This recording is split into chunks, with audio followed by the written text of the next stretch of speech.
Hello aspirants, welcome to Education Academy for UPSC and MPSC. My name is Madhur Pofade. Today we are going to discuss about the introduction, pattern and syllabus of UPSC and MPSC examination. But before we start with the formal session, let me introduce myself first. So as I told you, my name is Madhur Pofade. I am a co-founder and director of the Education Academy for UPSC and MPSC. It has been more than 7 years that I have been training in the field of UPSC and MPSC. We have started this academy a year back. So before this, I was training for UPSC with the Unique Academy, Pune. We have started this academy with a motto, with a vision, and the vision is that we have to provide the coaching, the formal coaching for UPSC and MPSC in minimum affordable fees that the candidates can afford. Right. So the vision of starting this academy was not only monetary motivation, it was more than that. It was more of a service than monetary motivation only. All right. So you will get to know about academy in the series of different lectures and the different trainers, and we claim that we are the best team of UPSC and MPSC trainers in Maharashtra. You will get to know why do we say this. आता आजचं जे lecture आहे ते UPSC आणि MPSC दोन्ही exams साठी common आहे. Because जर तुम्ही हेडलाईन बघितली तर you will see that I said union public service commission and Maharashtra public service commission also, आणि इथे लिहिलंय न्यू अँड अपडेटेड पॅटर्न. आता तुम्ही म्हणणार की सर UPSC आणि MPSC तुम्ही कॉमन लेक्चर कसं घेताय, सिलेबस किंवा पॅटर्न ह्या दोन्ही गोष्टींसाठी तुम्ही कॉमन लेक्चर्स कसे घेतायत. तर I believe most of the people who are watching us may be freshers, but it may be a mix of those people who have already started their preparation. जर तुम्हाला already तुम्ही preparation सुरू केलेलं असेल तर तुम्हाला एक गोष्ट माहिती असेल, ती म्हणजे अशी की लास्ट मंथ MPSCने एक खूप वेलकम चेंज आणलेला आहे. आणि तो चेंज असा आहे की MPSCचा सिलेबस आणि पॅटर्न जो अगोदर म्हणजे मागच्या महिन्यापर्यंत होता तो इथून पुढे ॲप्लिकेबल असणार नाहीये. इथून पुढे MPSCनं नवीन सिलेबस आणि नवीन पॅटर्न इंट्रोड्यूस केलेला आहे. परंतु तो जो काही नवीन सिलेबस आणि नवीन पॅटर्न आहे तो एक्झॅक्टली UPSCचा पॅटर्न. याचाच अर्थ असा होतो की आत्तापर्यंत जे लोक UPSC करत होते आणि MPSCच्या ऑब्जेक्टिव्ह पॅटर्नमुळे, फॅक्च्युअल पॅटर्नमुळे MPSCला घाबरत होते, त्यांना आता घाबरण्याचं अजिबात टेन्शन नाही. ते UPSCच्याच अभ्यासावरती आता MPSCची एक्झाम सुद्धा तेवढ्याच ताकदीनं देऊ शकतात आणि पास करू शकतात. आणि प्रॉब्लेमॅटिक थोडंसं त्या लोकांसाठी झालंय की ज्यांनी आतापर्यंत स्वतःचा 2-3 वर्ष MPSCच्या प्रिपरेशनमध्ये घातले होते आणि टिपिकल कोचिंग घेतली होती, त्याच्यामध्ये पैसेही घातले असतील, आणि त्यानंतर आता जो पॅटर्न चेंज झालाय ह्यामध्ये त्यांना एक्झॅक्टली UPSCचं प्रिपरेशन एक्सपेक्टेड आहे. म्हणजेच काय तर तो पेपर आता मेन्सचा पेपर जो आहे MPSCचा, ते सर्व पेपर्स आता डिस्क्रिप्टिव्ह असतील. आता MPSC मध्ये सुद्धा ऑप्शनल सब्जेक्ट आलेले आहेत आणि MPSC मध्ये सुद्धा मराठी आणि इंग्लिश आता फक्त क्वालिफाईंग झालेला आहे. दॅट मीन्स तुम्ही आतापर्यंत MPSC जो अभ्यास केला असेल, अनफॉर्च्युनेटली तो अभ्यास आता फक्त तुमच्या प्रिलिमिनरीच्या कामाला येऊ शकतो. इथून पुढे तुम्हाला रायटिंग स्किल्स, एसेज ह्या गोष्टींकडे लक्ष द्यावं लागेल. आणि त्याच्यामुळे आपल्या एज्युकेशन अकॅडमीच्या यूट्यूब चॅनलवरती मी एक डिटेल्ड व्हिडिओ या अगोदरही पोस्ट केलेला आहे, ज्यामध्ये मी डिटेल्ड एक्सप्लेनेशन केलेलं आहे की जी जुनी मुलं होती त्यांना काही नवीन चेंजेस स्वतःत आणावे लागतील आणि जे नवीन फ्रेशर्स आता MPSC मध्ये येणार आहेत त्यांच्यासाठी काय काय ऑपॉर्च्युनिटीज आहेत. तो please do watch that video so that you will get to understand की आपण कुठे स्टँड करतोय सध्या प्रिपरेशनमध्ये. सो बेसिकली जर तुम्ही फ्रेशर आहात तर तुमच्यासाठी खूप गोल्डन ऑपॉर्च्युनिटी आहे.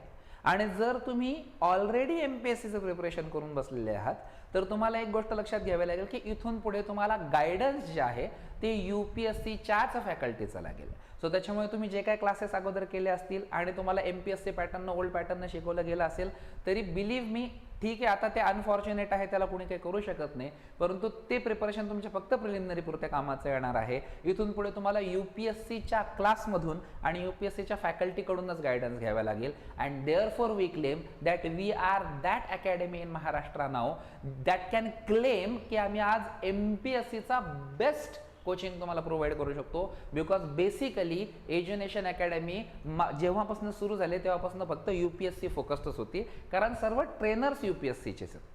सो त्यामुळे ज्या कोणत्या क्लासमध्ये तुम्ही आता असाल, हात जोडून विनंती आहे, एकदा चेक करा की ते जे ट्रेनर्स आहेत ते UPSCचे ट्रेनर्स आहेत का, त्यांनी स्वतः UPSC कधी अटेम्प्ट करून सक्सेसफुल राहिलेले आहेत का. आय डोंट से की कंप्लीट एक्झाम क्रॅक केली, बट ॲटलीस्ट इंटरव्ह्यूज पर्यंत गेलेले आहेत का, सो दॅट मेन्स क्रॅक करण्याचा एक्सपिरियन्स आहे का. ते तुम्हाला रायटिंग स्किल्समध्ये तेवढं चांगलं गायडन्स करू शकतात का, ते तुमचा एसे चांगला करून घेऊ शकतात का, तिथे ऑप्शनल अवेलेबल आहेत का, त्यांचा स्वतःचा UPSCचा अनुभव काय. कारण की बऱ्याच अनफॉर्च्युनेटली काय होते, क्लासेस हे क्लेम करतायत की अरे फरक काय पडणार आहे, मी अगोदर पॉलिटी शिकवत होतो MPSCला ऑब्जेक्टिव्ह पॅटर्नमध्ये, सब्जेक्ट तो तोच राहिलाय ना, सब्जेक्टमध्ये काय फरक पडलाय, सो मी आताही तुम्हाला पॉलिटी शिकवणार. बट नो, अगोदर जर मी ऑब्जेक्टिव्ह पॅटर्नमध्ये पॉलिटी शिकवत होतो तर माझ्या शिकवण्याचा अप्रोच आणि तुमच्या शिकण्याचा अप्रोच आणि अभ्यास करण्याचा अप्रोच वेगळा होता. आता जर मी फक्त ऑब्जेक्टिव्ह पॅटर्नचीच फॅकल्टी असलो तर मी तुम्हाला डिस्क्रिप्टिव्ह पॅटर्न मधली पॉलिटी शिकवू शकत नाही. बिकॉज आता एक्सपेक्टेड आहे डिस्कशन्स, आता एक्सपेक्टेड आहेत अनालिसिस, आता एक्सपेक्टेड आहे more conceptual clarity, more arguments and more stand points. तर ह्या सगळ्या गोष्टी तुमच्या फॅकल्टीमध्ये जर असतील तर तुम्ही जिथे आहात तिथे क्लासेस कंटिन्यू करा. नसतील तर एज्युनेशन अकॅडमी सोबत कॉन्टॅक्ट करू शकता. We have different types of batches, ज्याच्यामध्ये एक टिपिकल बॅच असते ज्यामध्ये आपण UPSC आणि MPSCचं पूर्ण प्रिपरेशन तुमच्याकडून करून घेणार आहोत. बायलिंग्वल ती बॅच असेल, मराठी आणि इंग्लिश दोन्ही भाषांमध्ये उपलब्ध असेल. आणि एक अशी बॅच आम्ही डिझाईन करणार आहोत आणि ऑलमोस्ट डिझाईन झालेली आहे की असे मुलं की ज्यांच्या अगोदर कोचिंग MPSC मध्ये झालेली आहे, आता त्यांना फक्त नवीन पॅटर्नमध्ये काय मला चेंजेस करायचे ते म्हणजे त्यांना ते समजत नाहीये आणि त्यांना एक हँड होल्डिंग हवी आहे. तर त्यासाठी एक मेंटॉरशिपची बॅच असेल की ज्यामध्ये आपण जुन्या ज्यांचे क्लासेस संपलेत अशा मुलांना मेंटॉरशिप करणार आहोत की नवीन पॅटर्नसाठी तुम्ही कसं करणार. आणि मग ऑप्शनलच्या वेगवेगळ्या बॅचेस असेल, इव्हन फक्त मॉड्यूलच्याही बॅचेस असतील. म्हणजे तुम्हाला जर सब्जेक्ट वाईज फक्त शिकायचं असेल की सर मला पूर्ण GS नाही करायचं, मला फक्त पॉलिटी करायची, मला फक्त इकॉनॉमी करायची, मला फक्त एथिक्स करायचं, तर तुम्ही तेही करू शकाल. फक्त मॉड्यूलच्याही बॅचेस अवेलेबल असतील. हे सगळे डिटेल्स 1 बाय 1 तुम्हाला नंतरच्या व्हिडिओजमध्ये येतच राहतील. तर सध्या आपण बघूयात आपला पहिला व्हिडिओ, ज्यामध्ये आपण सिलेबस, पॅटर्न आणि ह्या एक्झामच्या बाबतीतचे मिथ्स वगैरे या सगळ्या गोष्टी इन डिटेल डिस्कस करणार आहोत. तर let us first of all start discussing with topics to be discussed in this particular session. So the first topic that is going to be discussed is what is UPSC or MPSC. UPSC किंवा MPSC exactly काय आहे, हा आपला पहिला topic आहे आज. तर आता UPSC किंवा MPSC एक्झॅक्टली काय आहे. See, when you say UPSC, you know we are talking about Union Public Service Commission. When you say MPSC, you know we are talking about Maharashtra Public Service Commission. But the concern now is की नक्की हे दोन public service commissions नक्की हे दोन public service commissions म्हणजे आहेत काय. तर बघा, छोटीशी एक कन्सेप्ट तुम्हाला सांगतो. एक आहे ज्याला आपण म्हणतो इंडियाचं पार्लमेंट, किंवा तुम्ही याला म्हणू शकता महाराष्ट्राचं स्टेट लेजिस्लेचर, म्हणजे आपली विधानसभा आणि विधान परिषद. आता ह्या लोकांचं मी डिटेल्समध्ये जात नाही, परंतु ह्या लोकांचं सगळ्यात इम्पॉर्टंट फंक्शन काय आहे, टू गव्हर्नन्स. आणि हे आपल्याला गव्हर्नन्स कसे देणार, लॉज तयार करून. दे विल मेक लॉज, आहे की नाही. त्यांचं सगळ्यात इम्पॉर्टंट फंक्शन आहे लॉज. आणि हे सगळे जे लॉज, हा गव्हर्नन्स ते ज्यांना देणार आहेत, हे कोण असणार आहेत, these are going to be the people of India, the citizens of India, right, आपल्या सर्वांसाठी. आता हे लोक किती आहेत, खूप कमी, राईट. पार्लमेंटमध्ये जर तुम्ही म्हटलात तर लोकसभेमध्ये देअर आर 543 पीपल अँड राज्यसभेमध्ये there are 245 people, right. So सगळे मिळून पूर्ण भारतासाठी लॉ तयार करणारे किती लोक आहेत, जवळपास 750 लोक. फक्त 750 लोक तिकडे आहेत आणि इकडे किती आहेत, जवळपास आपल्याकडे आता नवीन सेन्सस झालेला नाही म्हणून आकडाने पण आपण गृहीत धरू शकता 135 कोटी लोक. तर डू यू रिअली थिंक हे 700-750 लोक तिकडचे आणि इकडचे 400-450 लोक हे सगळे मिळून तुम्हाला गव्हर्नन्स देऊ शकतील का, नो.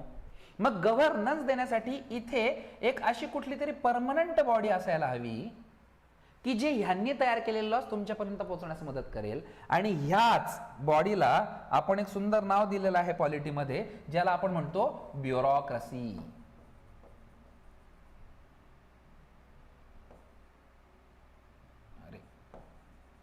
ब्युरोक्रेसी. ब्युरोक्रेसी हा काय प्रकार आहे? तर ब्युरोक्रेसी म्हणजे ज्याला आपण मराठीत म्हणतो अधिकारी वर्ग, राईट. जसे की क्लास 1, क्लास 2, क्लास 3, क्लास 4 असे 4 प्रकारचे अधिकारी आपल्याकडे असतात, ब्युरोक्रॅट्स आपल्याकडे असतात, आणि ते आपल्यासाठी ह्यांनी केलेलं काम आपल्यापर्यंत पोहोचवण्यासाठीची सगळ्यात इम्पॉर्टंट बॉडी असते, बरोबर.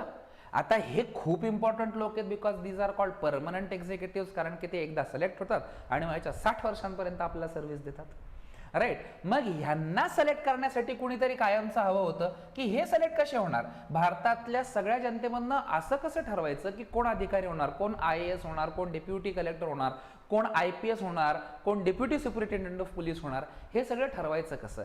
तर असं ठरलं पॉलिटीमध्ये, असं ठरलं की आपण एक परमनंट एजन्सीच तयार करूयात, एक परमनंट एजन्सी तयार करूया ज्यांना कामच देणार आपण रिक्रुटमेंटचं. मेजर काम त्यांचं असेल रिक्रुटमेंटचं. म्हणजे काय की या भारतातले जे सगळे लोक आहेत ना, ह्यांच्यातले असे योग्य लोक आम्हाला शोधून द्या की जे ह्या लेवलवरती काम करू शकतील, बिकॉज हे खूप ऑथॉरिटेटिव्ह काम आहे की नाही, खूप मोठी ऑथॉरिटी असते. सो असे लोक आम्हाला द्या की जे ह्या लेवलवरती काम करू शकतील, जे ह्याच्यासाठी कॅपेबल इनफ आहेत, राईट. तर एक एजन्सी तयार केली गेली कॉन्स्टिट्युशनली सेंट्रल सर्व्हिसेससाठी, त्याला आपण म्हटलं युनियन पब्लिक सर्व्हिस कमिशन, आणि स्टेट्ससाठी स्टेट पब्लिक सर्व्हिस कमिशन्स असतात. आपले स्टेट महाराष्ट्र आहे, आपल्यासाठी महाराष्ट्र पब्लिक सर्व्हिस कमिशन असतं. इव्हन एका स्टेट्स 2 छोट्या स्टेट्स असतील त्यांच्यासाठी जॉईंट पब्लिक सर्व्हिस कमिशन सुद्धा असतं. मग ह्यांचं काम काय? ह्यांचं काम असं की महाराष्ट्रातल्या सगळ्या लोकांपैकी चांगले चांगले निवडून द्यायचे. ह्यांचं काम भारतातल्या सगळ्या लोकांपैकी चांगले चांगले लोक निवडून द्यायचे. आता टास्क तर यांच्याकडेही खूप मोठा आहे, कारण महाराष्ट्रात म्हटले तर तुम्ही जुन्या सेन्ससनुसार 11 कोटी लोक होते, आता आपण धरूया 13, 14, 15 कोटी लोक तरी असतील, आणि इकडे तर 135 कोटी लोक असतील. तर एवढ्या लोकांमधनं शोधायचे कसे? कारण असतील किती, शोधायचे किती? दरवर्षी 1000च्या आसपास. मग कसे शोधणार? तर ह्यांनी एक सोपी पद्धत निवडली. They conduct the examination, right. त्यांनी एक कॉमन सिलेबस फॉर्म केला, कॉमन पॅटर्न फॉर्म केला, आपल्याला तो देऊन टाकला. आपल्याला सांगितलं की बाबांनो, हा कॉमन सिलेबस आहे, हा कॉमन पॅटर्न आहे, तुमच्यासाठी ओपन कॉम्पिटिशन सिस्टम आहे, तुम्ही वर्ष घ्या, 1.5 वर्ष घ्या, 2 वर्ष घ्या, 5 वर्ष घ्या, 10 वर्ष घ्या, लाईफ टाईम घ्या, we don't care. Of course age limit आहे, but I am just like pun intended आपण म्हणूयात.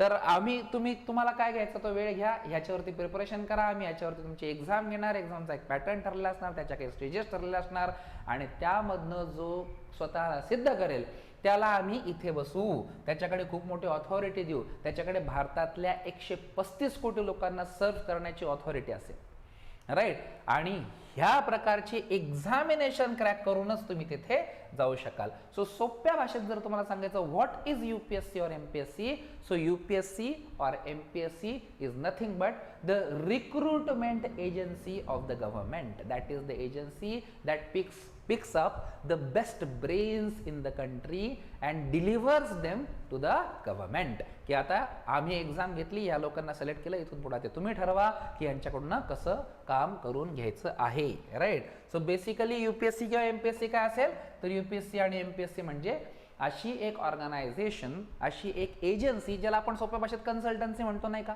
जसं की आता समजा मी फार्मसी केलेलं असेल, इंजिनिअरिंग केलेलं असेल, अजून कुठलाही प्रोफेशनल कोर्स जर केलेला असेल, तर डायरेक्टली जॉब सर्च करण्याच्या ऐवजी माझ्याकडे अजून एक ऑप्शन आहे. माझ्याकडे काय ऑप्शन आहे की कन्सल्टन्सी सर्व्हिसेस असतात. मी त्यांच्याकडे स्वतःला रजिस्टर करतो आणि मग ते मला वेगवेगळ्या कंपनीजला रेफर करतात, आणि मग ज्या कंपनीमध्ये मी सुटेबल कॅन्डिडेट म्हणून गृहीत धरला जातो तिथं मला जॉब मिळतो. तर त्या कन्सल्टन्सी सर्व्हिसेस जशा आपल्या प्रायव्हेटमध्ये काम करतात, तसंच आपण म्हणूयात की UPSC आणि MPSC सेंट्रल किंवा स्टेट गव्हर्नमेंटसाठी काम करते, राईट. तर ती एक अशी एजन्सी आहे की जी आपली मायबाप आहे, ते एक्झाम घेणार आहेत, ते आपल्याला सिलेक्ट करणार आहेत. Okay, clear.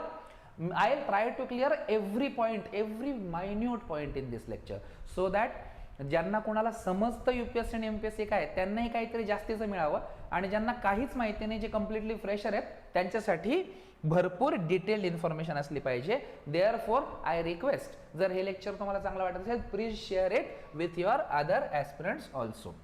The second point that we are going to discuss here is what is the eligibility, attempts and services offered by UPSC and MPSC. तुम्ही एक एक्झाम देता तर ती एका पोस्टसाठी नाही देत. UPSC मध्ये सर्टन पोस्ट आहेत आणि MPSC मध्ये सर्टन पोस्ट आहेत. एक एक्झाम जेव्हा तुम्ही देता तुम्ही त्या सगळ्या पोस्टसाठी देत असता आणि जिथे तुमचं मेरिट बसतं ती पोस्ट तुम्हाला मिळत असते. That's a benefit, right. आपण प्रत्येक पोस्टसाठी वेगवेगळ्या एक्झाम देण्याची आपल्याला गरज नाही. तर मग त्यासाठी एलिजिबिलिटी काय आहे, किती अटेम्प्ट्स UPSC किंवा MPSC मध्ये आपल्याला देता येतात आणि सर्व्हिसेस कोणत्या कोणत्या ऑफर केल्या जातात. त्यानंतर what is the mode of examination ते पण आपण डिटेल्ड आपण ह्या सेशनमध्ये एक्सप्लेन करणार आहोत, समजून घेणार आहोत की what is the mode of examination, right. जसं अगोदर MPSC ऑब्जेक्टिव्ह असायची, आता तीही डिस्क्रिप्टिव्ह झाली, म्हणजे काय प्रकार झाला हे आपण डिस्कस करणार. त्यानंतर UPSC आणि MPSC ची प्रिपरेशन स्ट्रॅटेजी काय असणार याबद्दल आपण डिस्कस करणार. आणि त्यानंतर काही मिथ्स जे आहेत UPSC आणि MPSC दोन्हीच्या बाबतीत, believe me there are too many myths. इतके सारे मिथ्स आहेत मार्केटमध्ये आणि इतक्या सगळ्या अफवा पसरलेल्या आहेत की ते नक्की काय आहेत आणि आपण त्याला बळी पडायचं नाहीये हे आपण बघणार आहोत ह्याच लेक्चरमध्ये. Okay, so let us start with the lecture. First of all let us try to understand what is the eligibility criteria and attempts, right. तर अटेम्प्ट्स वगैरे किती आहेत आणि एलिजिबिलिटी क्रायटेरिया काय आहे त्याबद्दल आपण जरा पहिल्यांदा बोलूयात. तर बघा, आपण हे जे वरचा चार्ट आहे हा आहे टिपिकली UPSC साठीचा चार्ट आणि हा जो चार्ट आहे this is for MPSC. Okay, exam pattern जरी सेम असला तरी एलिजिबिलिटी मध्ये थोडासा फरक आहे. बघा, आता जर UPSC आपण देत आहोत तर UPSC तुम्ही ह्या ग्राउंड्स वरती देऊ शकता. जर तुम्ही जनरल, हे बघा कॅटेगरीज अगोदर बघाव्या लागतील. जर तुम्ही जनरल किंवा क्रीमी लेअर OBC जरी असाल पण तुमचं वार्षिक इन्कम 8 लाखांच्या वर जात असेल, म्हणजे तुमच्याकडे नॉन क्रीमी लेअर सर्टिफिकेट नसेल, तर अशा लोकांसाठी, म्हणजेच ते जनरलच गृहीत धरले जातील, अशा लोकांसाठी काय असेल तर एकतर वयाच्या 32 वर्षांपर्यंत तुम्ही ही एक्झाम देऊ शकता किंवा 6 अटेम्प्ट्स पर्यंत तुम्ही ही एक्झाम देऊ शकता. What do you mean by this? By this we mean की एकतर, आणि minimum age is 21 years for everybody.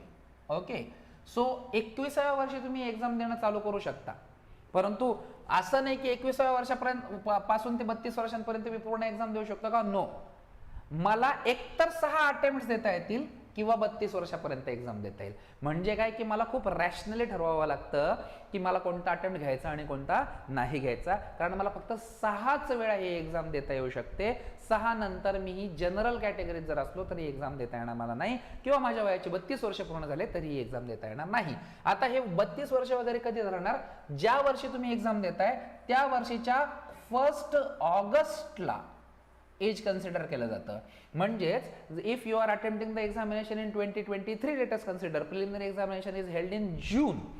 So in June 2023 you must be more than 21 years and less than 32 years if you are from general category. Is that understood? If there is any problem you can ask me. There are numbers given here, you can ask me, there is no problem. आता numbers वरती सध्या ते chart आलेला आहे, तो जाईल थोड्या वेळाने. ओके, सो आणि तरी डिस्क्रिप्शन मध्ये ते नंबर्स असतील, so don't worry. You can call any time, you can text any time. We are on Facebook, we are on Instagram, no problem. You can connect us anywhere.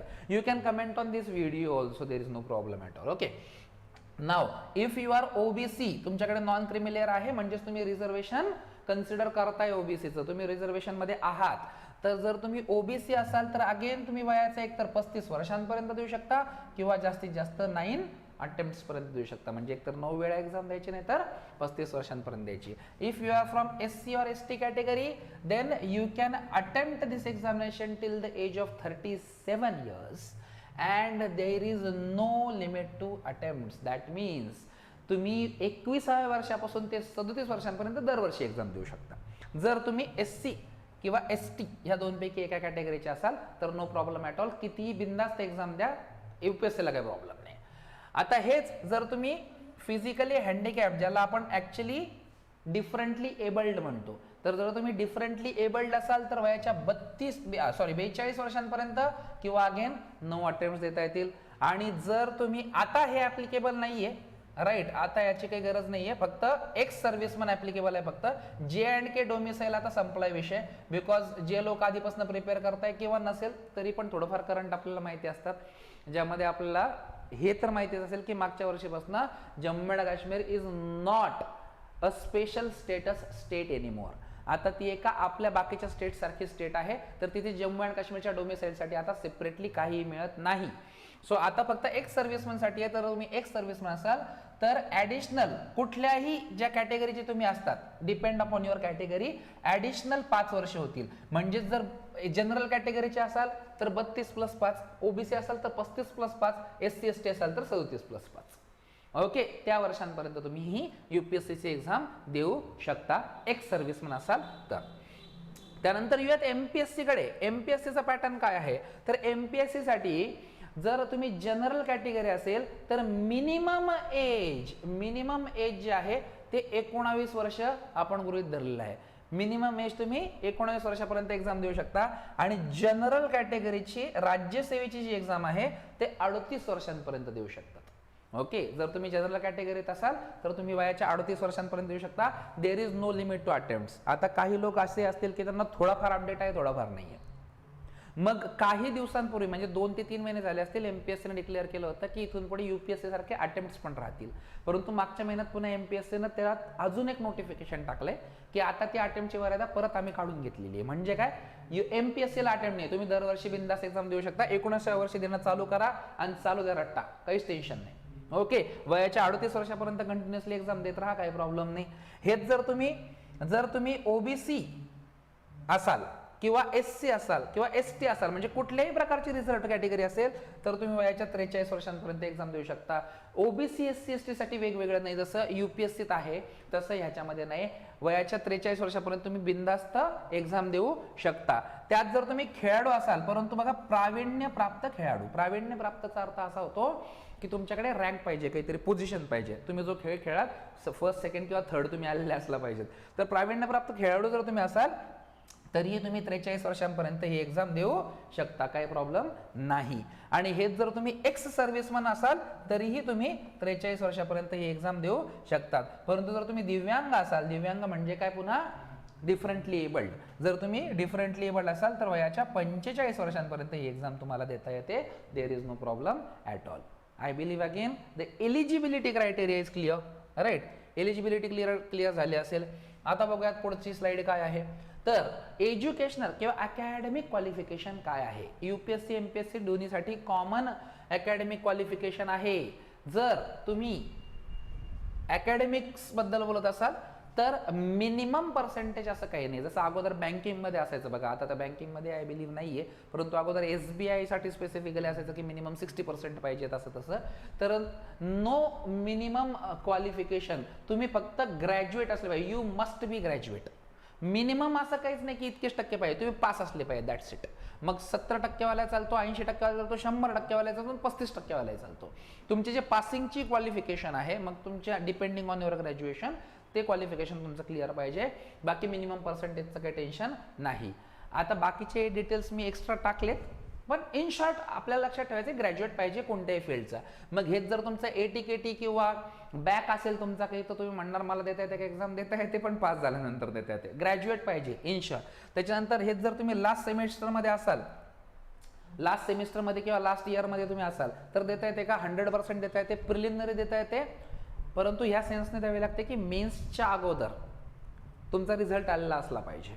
जसं की UPSCची जी men's आहे, आता MPSCने pattern बदलला आहे, त्यामुळे पुढच्या वर्षीपासून त्याचे आपल्याला महिने कळतील की कोणत्या महिन्यामध्ये प्रिलिमिनरी होणार आणि कोणत्या महिन्यामध्ये मेन्स होणार.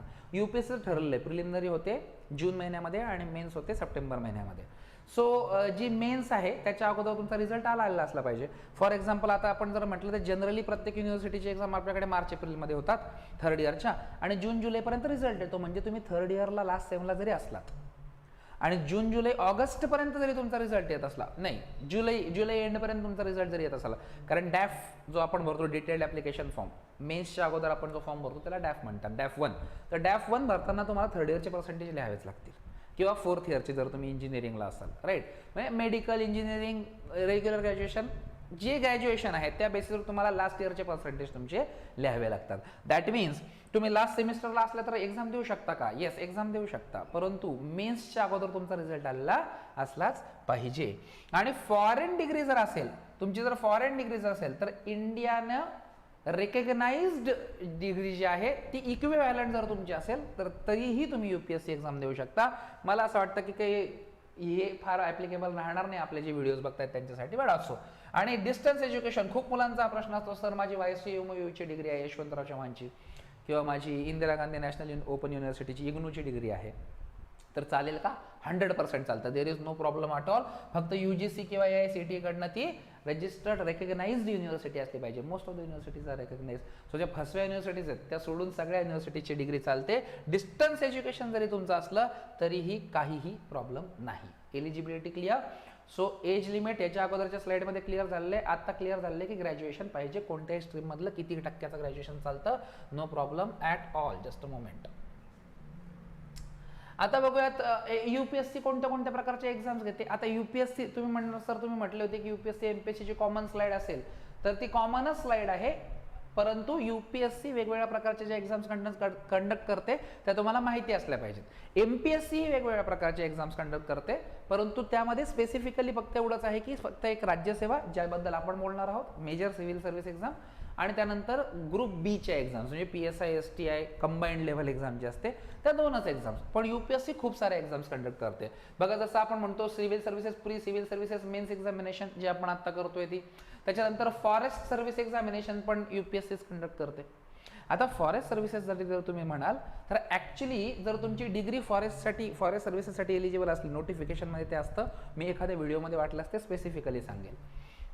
तर फॉरेस्ट सर्व्हिससाठी जर तुम्ही एलिजिबल असलात तर तुमची प्रिलिमिनरी जी असते ती प्रिलिमिनरी सिव्हिल सर्व्हिसेसची आणि फॉरेस्ट सर्व्हिसेसची कॉमनच आहे. फक्त सिव्हिल सर्व्हिसेसची आणि फॉरेस्ट सर्व्हिसेसची मेन्स वेगवेगळी असते. आलं लक्षात. सो फॉरेस्ट सर्व्हिसेस पण UPSC कंडक्ट करते. त्याच्यानंतर मग इंजिनिअरिंग सर्व्हिसेस आहे, जिओलॉजिस्ट आहे, स्पेशल क्लास रेल्वे आहे, NDA ची एक्झाम आहे, CDS ची एक्झाम आहे. There are too many examinations that UPSC conducts. We are talking about civil services examination. आपण ह्या ज्या पहिल्या 3 ॲक्च्युअली लिहिल्या आहेत त्यापैकी फॉरेस्टमध्ये मी डिटेलमध्ये जात नाहीये, तर सिव्हिल सर्व्हिस एक्झाम बद्दल आपण बोलतोय. But just for your information, as I told you, मी तुम्हाला सगळी इन्फॉर्मेशन देण्याचा ट्राय करणार आहे ह्या स्लाइड्स किंवा ह्या सेशनमध्ये, म्हणून मी ही स्लाइड ठेवली आहे. तुम्ही you can go ahead, pause it and read it later on. जर तुम्हाला माहितीच करायची असेल की UPSC कोणत्या कोणत्या एक्झाम्स घेते तर एवढ्या सगळ्या एक्झाम्स घेते. आणि तसंच UPSC कडनं पोस्ट कोणत्या मिळतात, as I told you in the introduction itself, की UPSC फार वेगवेगळ्या पोस्टसाठी एक्झाम घेते. म्हणजे तुम्ही देता एकच एक्झाम, परंतु तुम्ही वेगवेगळ्या पोस्टसाठी ती एक्झाम, म्हणजे तुमचं मेरिट जिथे बसेल ती पोस्ट तुम्हाला मिळत असते. तर UPSC कोणत्या कोणत्या पोस्टसाठी एक्झाम घेते बघा. मोस्टली तुम्हाला माहितीच असेल, इकडे बघा हे ग्रुप A आणि ग्रुप B हे समजतं, आणि इकडे या पोस्टची नावं आहे. तुम्ही म्हणणार पहिल्या 3 पोस्टसाठी सर ग्रुप A किंवा ग्रुप B तुम्ही लिहिलेच नाही का? कारण की पहिल्या 3 पोस्ट ज्या आहेत त्यांना आपण म्हणतो all India services. All India सर्व्हिसेसच्या पहिल्या 3 पोस्ट आहेत, म्हणून याला ग्रुप A किंवा ग्रुप B म्हटल्याच जात नाही. ऑल इंडिया सर्व्हिसेस काय, त्यासाठी 10 मिनिटाचा एक नंतर स्पेशल शॉर्ट व्हिडिओ मी बनवेल. नाहीतरी इंडियन पॉलिटी हा जो सब्जेक्ट आहे तुमचा, त्याच्यामुळे तुम्हाला इन डिटेल इन्फॉर्मेशन त्याची आहेच. I teach that subject. Okay. So ह्या ज्या 3 सर्व्हिसेस आहेत, Indian administrative service IAS, IFS Indian foreign service, आणि इंडियन पोलीस सर्व्हिस. राईट. आता ऑल इंडिया सर्व्हिसमध्ये फॉरेन सर्व्हिस येत नाही, ॲक्च्युली फॉरेस्ट सर्व्हिस येते. Right. Here there must have been some mistake here. So forest service, या 3 services all India सर्व्हिसेसमध्ये येतात, आणि foreign service सुद्धा आपण सेंट्रल सर्व्हिसेस कन्सिडर करतो. राईट. आणि मग त्यानंतर भरपूर साऱ्या सर्व्हिसेस आहेत, ज्यापैकी भरपूर नावं तुम्हाला कदाचित माहिती नसतील, जसे P&T अकाउंट्स आहे, ऑडिट अँड अकाउंट सर्व्हिसेस आहे, रेव्हेन्यू सर्व्हिसेस आहे, डिफेन्स अकाउंट सर्व्हिस आहे, IRS IT आहे. राईट. इंडियन रेव्हेन्यू सर्व्हिस, याला आम्ही म्हणायचो इंडियन रॉयल सर्व्हिसेस, कारण खरंच रॉयल काम आहे, जबरदस्त. Right. And ordinary factory services असतात, पोस्टल सर्व्हिसेस असतात. राईट. त्याच्यानंतर सिव्हिल अकाउंट सर्व्हिसेस आहेत, रेल्वे ट्रॅफिक आहेत, इंडियन रेल्वे अकाउंट्स आहेत. There are too many services. म्हणजे काय की तुम्ही एक एक्झाम देता आणि तुम्ही एवढ्या सगळ्या सर्व्हिसेससाठी प्रयत्न करताय. बघा अजून post of assistant security commissioner in रेल्वेचे सर्व्हिसेस आहेत, डिफेन्स इस्टेट आहे, Indian information IIS, Indian information services, Indian trade services, corporate law. There are too many services. Right. So how many? 24 services. So you attempt one examination and you are considered for 24 different services. And believe me, यापैकी प्रत्येक service अशी आहे की जी त्या कॅटेगरीमधली highest post तुम्हाला offer करते. So that means की तुम्ही कुठल्याही मेरिटवरती जर ह्या एक्झाममध्ये आला कन्सिडर्ड मेरिटमध्ये, आणि ह्या 24 पैकी कोणतीही सर्व्हिस तुम्हाला मिळाली तरी you are above everybody else in your circle. तुमच्या सर्कलमध्ये जितके लोक जेवढ्या काही कामं करत असतील आणि जेवढे काही जॉब्स करत असतील ना, त्या सगळ्यांपेक्षा तुम्ही भारी असता. You are like a Baahubali they are, right. So ते नंतर तुम्हाला कळेलच का बरं मी म्हणतोय, राईट. आणि ग्रुप ए आणि ग्रुप बी सर्व्हिसेस काय त्याबद्दल आपण नंतर बोलूयातच, इतकं डिटेलमध्ये जाण्याची तुम्हाला गरज नाही. आपलं टार्गेट आहे best service offered by UPSC. We are planning for being an IAS or let us say IPS. काही जणांना असतं की सर मला भारतात पहिलं आलो तरी IPS व्हायचं आहे, no problem at all. So ज्या बेस्ट सर्व्हिसेस आहेत त्याच्यासाठी आपण ट्राय करतोय, त्याच्यासाठी आम्ही तुम्हाला ट्रेनिंग देणार आहोत, त्यासाठी तुम्ही अभ्यास करणार आहात आणि त्याच सर्व्हिसेसमध्ये तुम्ही सिलेक्ट होणार आहात. ओके. तसंच MPSC आहे, एक एक्झाम तुम्ही देता आणि तुम्ही इतक्या सगळ्या वेगवेगळ्या सर्व्हिसेससाठी कन्सिडर केले जाता, राईट. मग यातल्याही बऱ्याच सर्व्हिसेस तुम्हाला अगोदरपासून माहिती असतील असं मला वाटतं, राईट. तसं उपजिल्हाधिकारी आहे, deputy collector, right. Deputy collector ही खूप मोठी सर्व्हिस MPSC कडनं दिल्या जाते, राईट. त्याच्यानंतर पोलीस उपअधीक्षक किंवा सहाय्यक पोलीस आयुक्त, राईट. Deputy superintendent of police, right, DYSP ही सर्व्हिस आहे.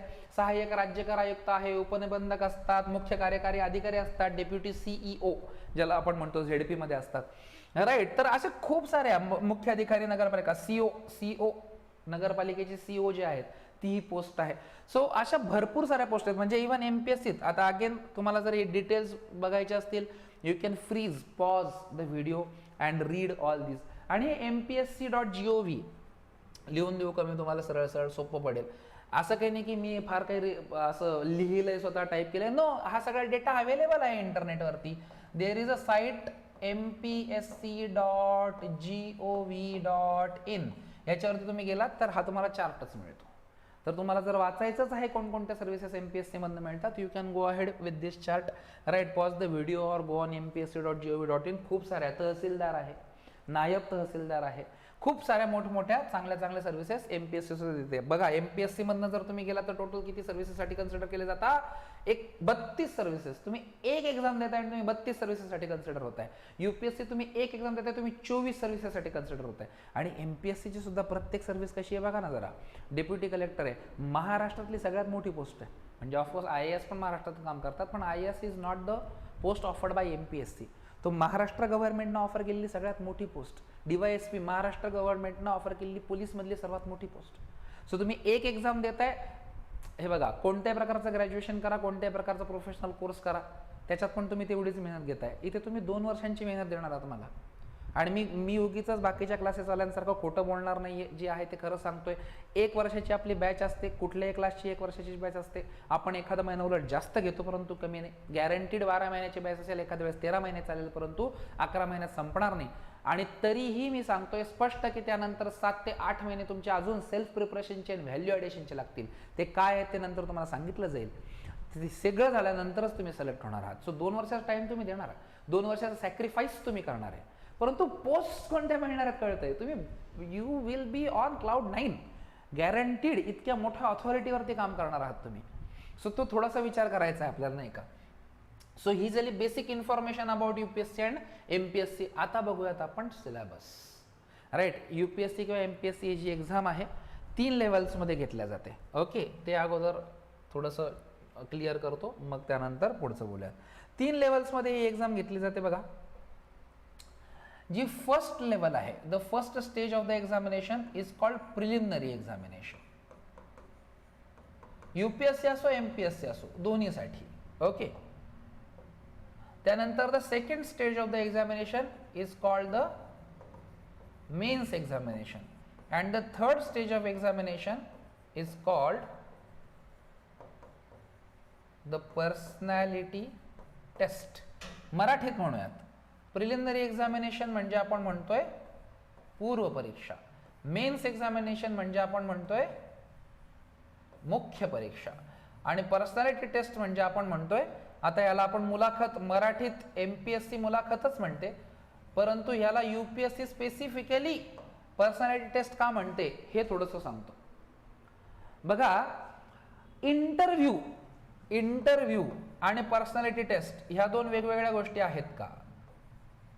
इंटरव्ह्यू आणि पर्सनॅलिटी टेस्ट ह्या दोन्हीमध्ये काही फरक आहे का? तर yes. Interview is something that tests your knowledge, आहे की नाही?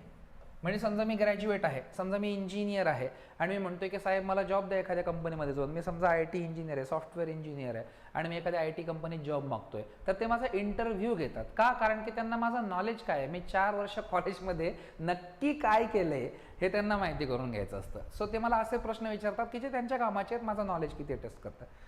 UPSCला तुमचं नॉलेज टेस्ट करण्याची गरज आहे का? UPSC किंवा MPSCला जेव्हा तुम्ही थर्ड लेवलवरती जाता तर तुमचं नॉलेज टेस्ट करण्याची गरज आहे का? अहो शक्यच नाही.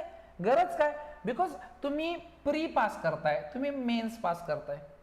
ह्या 2 इतक्या मोठमोठ्या एक्झाम तुम्ही पास करून जाताय थर्ड लेवलवरती, म्हणजेच तुमचं नॉलेज बेस्ट आहे. तुमच्या नॉलेजमध्ये काही प्रॉब्लेमच नाही. आम्हाला बघायची तुमची पर्सनॅलिटी कशी आहे. तुम्ही उद्या चालून करप्शन करणार का? तुम्ही उद्या चालून समाजाला त्रास देऊ शकता का? तुमच्यामुळे कोणाचं काही नुकसान होऊ शकतं का? तुमची मेंटॅलिटी कशी आहे?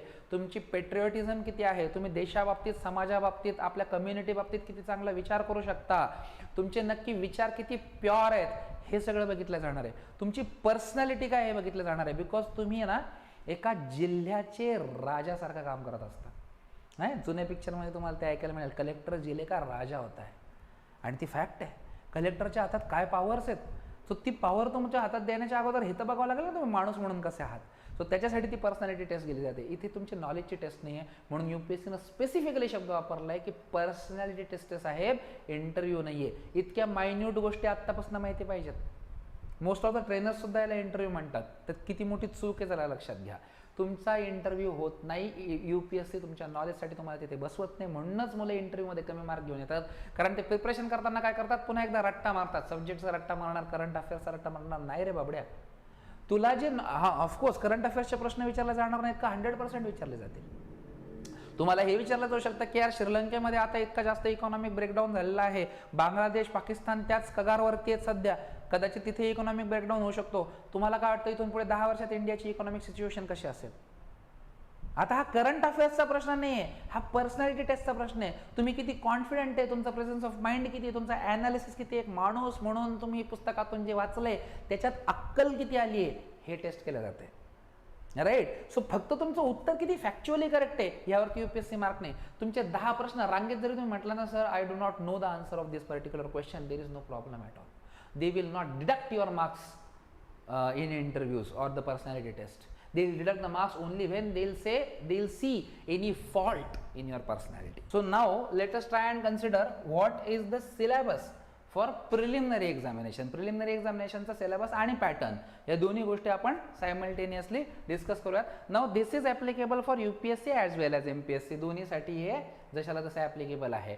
So there will be 2 papers by the way. First of all there will be 2 papers. Paper 1 जो असेल त्याला आपण GS चा पेपर म्हणतो, जनरल स्टडीजचा पेपर, मराठीमध्ये त्याला आपण म्हणतो सामान्य अध्ययन. राईट. तर 200 मार्कांचा पेपर असतो. 100 प्रश्न या पेपर्समध्ये असतील. तर याच्यासाठी टॉपिक्स कोणते कोणते आहेत? तर सगळ्यात पहिले UPSCनं किंवा MPSCनं सांगितलं की current affairs and events of international and national importance. Right. Very difficult topic to prepare on.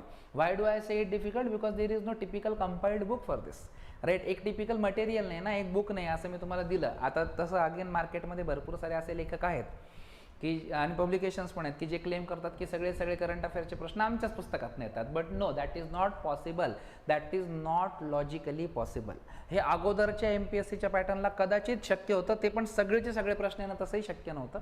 But ठीक आहे, म्हणजे ते लॉजिक आणि तेवढी अंडरस्टँडिंग तुमची असली पाहिजे असं मला वाटतं. सो करंट अफेअर्स प्रिपेअर करण्यासाठी ना एक टिपिकल मटेरियल नाही आहे आणि त्याच्यामुळे करंट अफेअर्स थोडंसं डिफिकल्ट जातं. बिकॉज आपल्या ते न्यूजपेपर्समधनं, मॅगझिन्समधनं आणि वेगवेगळ्या वेबसाईट्सवरनं, जशी प्रेस इन्फॉर्मेशन ब्युरोची PIBची वेबसाईट आहे, PRS ब्लॉग आहे, ह्या वेगवेगळ्या वेबसाईट्सवरनं आपल्याला ते डेटा कलेक्ट करावा लागतो. त्यासाठी एक स्पेसिफिक व्हिडिओ बनणार आहे. गोपाळ सर तो व्हिडिओ घेणार आहेत की how to read newspaper for UPSC and MPSC examination and how to prepare for current affairs. तर तो व्हिडिओ पण तुम्ही नक्की बघा. तो व्हिडिओ 1 ते 2 दिवसांमध्ये तुमच्यापर्यंत पोहोचेलच. तर हा एक थोडासा डिफिकल्ट पार्ट आहे जो आत्तापर्यंत आपण केलेला नाही आपल्या अकॅडमिक्समध्ये, की करंट अफेअर्सचं प्रिपरेशन. आणि यासाठी एज्युनेशन अकॅडमीनं काय केलं आहे, तर आपली जी बॅच असते त्यामध्ये मंडे टू फ्रायडे रेग्युलर सब्जेक्ट्सचे लेक्चर्स असतात आणि प्रत्येक सॅटर्डेला बाय डिफॉल्ट तुमचं करंट अफेअर्सचं लेक्चर असतं. As I told you, this academy is not started for only monetary gains. So त्याच्यामुळे फक्त पैसे कमवण्याच्या उद्देशानं हे काम चालूच नाही आहे. राईट. आणि त्यामुळेच बाकीच्या अकॅडमीज सारखं आपण हे तर म्हणत नाही किंवा करत पण नाही की करंट अफेअर्स काय ट्रेनर त्यांच्या लेक्चरमध्ये सांगून देतील, पॉलिटीचे करंट अफेअर मी सांगेल, इकॉनॉमिक्सचे दुसरे सर सांगतील वगैरे वगैरे, आणि तुमचे ते होऊन जातील, त्यासाठी वेगळं काही नसतं. तर वेगळं असतं, त्यामुळेच लोक फेल होतात. ओके, सर त्यासाठीच आपण ते तुमच्यावरती सोडत नाही. दर सॅटर्डेला तुमचं स्पेसिफिक लेक्चर होतं करंट अफेअर्सचं, आणि तुम्हाला वीकली करंट अफेअर्स कव्हर करून दिले जातात. त्यानंतर आहे जनरल सायन्स. हे UPSC MPSC दोन्हीसाठी ॲप्लिकेबल आहे. जनरल सायन्समध्ये काय येईल, बायोलॉजी, केमिस्ट्री आणि फिजिक्सचे बेसिक्स 10वी पर्यंतचा फार तर फार, बायोलॉजी थोडंसं 11वी पर्यंतही विचारला जातं. मी फार डिटेल्ड बोलणार नाहीये, हे डिटेल नंतर सब्जेक्ट वाईज लेक्चर्स तुमचे हळूहळू होत राहतील. ओके, त्यानंतर general issues on climate change, environmental ecology and biodiversity. Right, याला आपण सोप्या भाषेत एन्व्हायरमेंट हा टॉपिक म्हणतो. एन्व्हायरमेंट सायन्स जो आहे आपल्याला 11वी 12वीला आता कंपल्सरी झाला आहे. राईट, तर त्याच टॉपिक्सवरचे तुम्हाला प्रश्न विचारले जातात, परंतु हा थोडासा डायनामिक पोर्शन होतो. General issues on climate change, right, त्यावरच्या वेगवेगळ्या करंट अफेअर्सचे प्रश्न पण तुम्हाला एन्व्हायरमेंटमध्ये विचारले जातात. त्यानंतर Indian national movement and history of India. नुसतं हिस्ट्री असा टॉपिक दिलेला नाही बघा, स्पष्ट दिलेलं आहे इंडियन नॅशनल मूव्हमेंट ऑल्सो. म्हणजेच प्रिलिमिनरीमध्ये हिस्ट्रीमधल्या प्रश्नांमध्ये इंडियन नॅशनल मूव्हमेंटवरचे प्रश्न असतील, हे UPSCनं स्पष्ट सांगितलेलं आहे, ज्याला आपण भारतीय स्वातंत्र्याचा उठाव असं म्हणतो मराठीमध्ये, आहे की नाही, आणि इतिहास. त्यानंतर world and Indian geography. Right, world and Indian जिओग्राफीवरती प्रश्न विचारले जातात. स्पष्ट सांगितले it contains physical geography of India and the world, economic geography of India and the world, and social geography of India and the world. Right, म्हणजे जिओग्राफीमधले वेगवेगळे patterns आहेत, ते तुम्हाला जिओग्राफीच्या स्पेसिफिक लेक्चरमध्ये नंतर समजतीलच. राईट, परंतु जिओग्राफीचं डिटेल्ड प्रिपरेशन लागेल. आता तुम्ही म्हणाल की सर मग आपण कंपॅरिझन करूया जुना MPSCचा सिलेबस किंवा पॅटर्न आणि नव्या MPSCचा पॅटर्न. सर माझा अगोदर जिओग्राफी झालेला आहे, आता मला क्लास लावायची काय गरज? नसेल तुम्हाला गरज, जर तुमचं हे झालेलं असेल तर. कारण आता MPSC वर्ल्ड जिओग्राफीवरती तेवढेच प्रश्न विचारणार जेवढे इंडियनवरती विचारणार, आणि तेही ॲनालिटिकल प्रश्न असतील, ज्यामध्ये तुम्हाला डायग्राम्स काढावे लागतील आणि फेनॉमेना एक्सप्लेन करावे लागतील. ला निना आणि एल निनो कसा तयार होतो आणि त्याचे इम्पॅक्ट्स काय आहेत हे एक्सप्लेन करावं लागेल थ्रू डायग्राम. फक्त ला निना कोणत्या डेटला इंडियामध्ये आला आणि कोणता मॉन्सूनला इफेक्ट केलं हे नाही सांगितलं जाणार. ओके, सो जुना पॅटर्नचा अभ्यास करणाऱ्यांनी जरा नीट लक्षात घ्या. त्यानंतरचा टॉपिक काय आहे, इंडियन पॉलिटी अँड गव्हर्नन्स, ज्यामध्ये येतं constitution, public policy, political system, Panchayati Raj etcetera. Right, very big topic, very big syllabus. Why? Because this is the only subject की जो मेन्समध्ये तुम्हाला पूर्ण 250 मार्कांसाठी विचारला जाणार आहे, UPSC असू द्या किंवा MPSC असू द्या. सो खूप मोठा टॉपिक आहे इंडियन पॉलिटी अँड गव्हर्नन्स, भारताचे शासन आणि राजकारण, याच्यावरती प्रश्न विचारले जातात. परंतु राजकारण हा शब्द जर तुम्हाला येत असेल तर याचा अर्थ असा नाही की तुम्हाला पॉलिटिक्सवरती प्रश्न विचारले जातात. नो, पॉलिटिकल सिस्टमवरती प्रश्न विचारले जातात. ओके, कुठल्याही पक्षाच्या राजकारणावरती तुम्हाला प्रश्न विचारले जात नाहीत. ओके, आणि त्यानंतर आहे सोशल डेव्हलपमेंट अँड इकॉनॉमिक्स. इकॉनॉमिक्समध्ये पण सोशल वेगवेगळे इनिशिएटिव्ह जे आहेत, आणि इकॉनॉमी म्हणजे इंडियाज इकॉनॉमिक डेव्हलपमेंट, यावरचे प्रश्न विचारले जातील. Right, so this is the syllabus for preliminary examination. UPSC MPSC दोन्हीसाठी सेम सिलेबस राहील. म्हणजेच इन शॉर्ट काय, सोप्या भाषेत जर तुम्हाला सांगायचं तर पॉलिटी, इकॉनॉमी, जिओग्राफी आणि हिस्ट्री हे 4 मेजर पिलर्स आपण धरून चालायचे आहेत. ह्या 4चं प्रिपरेशन आपलं बेस्ट पाहिजे, plus environment, general science, current affairs, that's it. Okay, एवढ्यावरती तुम्हाला प्रिलिमिनरीचे 100 प्रश्न विचारले जातील 200 मार्कांसाठी.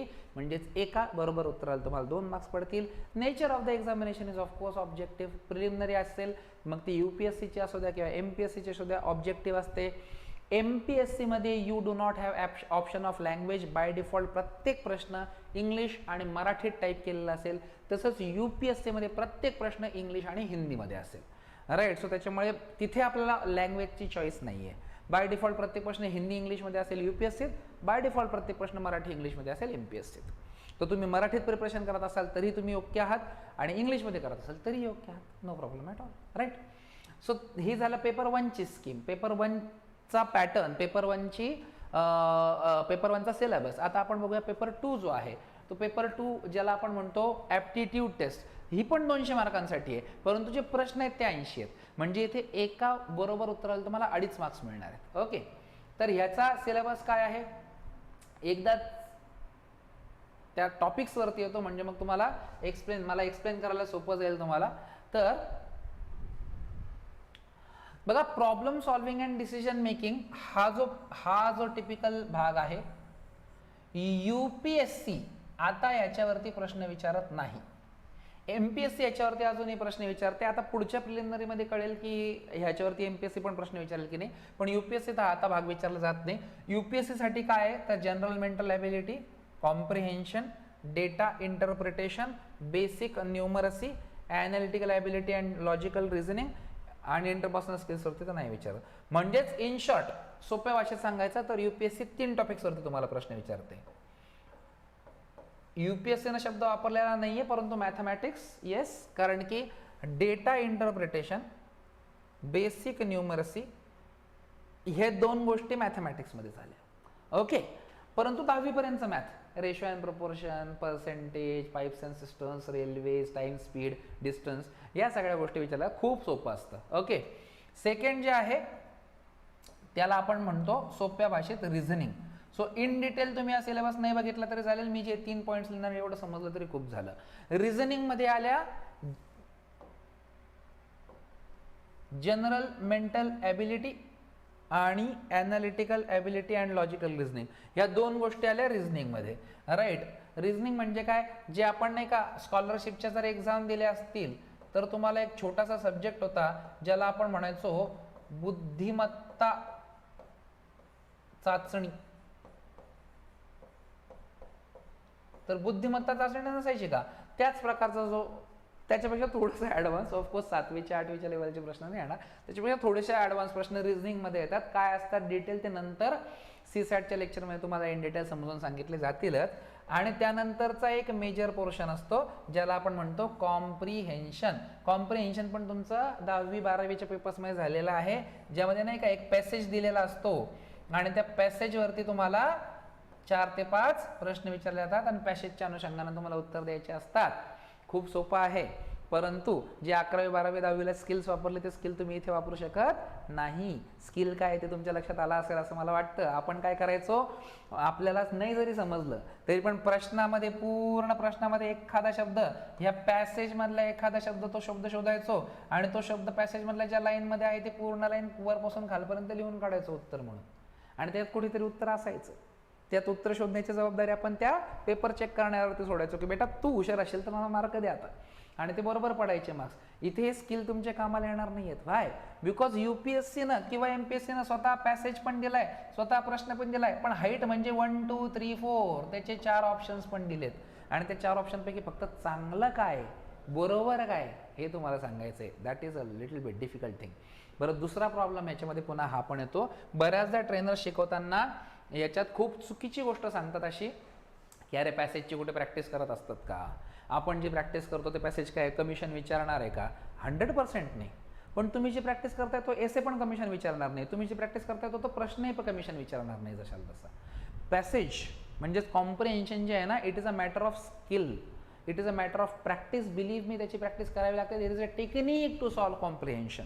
I will tell you in formal lectures. बॅचमध्ये तुमचं कॉम्प्रिहेन्शन शक्यतो मीच घेत असतो, सो त्याच्यामध्ये मी तुम्हाला त्याची टेक्निकही सांगेल की कोणत्या सेन्सनं आपण कॉम्प्रिहेन्शन सॉल्व करत असतो. सो बेसिकली पेपर 2 हा थोडासा टेक्निकल आहे. मग ज्यांचं आर्ट्स बॅकग्राऊंड आहे त्यांना आत्ताच वाटत असेल की यार नको आपण MPSC किंवा UPSC नादाला लागायला, कारण हे मॅथ अँड रिझनिंग आपल्याला काही जमणार नाहीये. परंतु त्यांनी टेन्शन घ्यायचं नाहीये. व्हाय, बिकॉज आता जरा व्यवस्थित टेक्निकली समजून घ्या. पेपर 2 जो आहे, MPSC असू द्या किंवा UPSC असू द्या, पेपर 2 जो आहे हा पेपर 2 आता 2015 नंतर UPSC ने ते चेंज केलं. Paper 2 is only of qualifying nature. Qualifying nature म्हणजे काय, पेपर 2 तुम्हाला क्वालिफिकेशन हवंय फक्त. क्वालिफिकेशन किती ठेवलेलं आहे, qualification is 33% of the total marks. What are the total marks, 200 marks. So 33% of 200 becomes how much, 33% of 200 becomes 66.66 marks. 66 एकत्रच करावे लागतात म्हणजे 67 मार्क्स.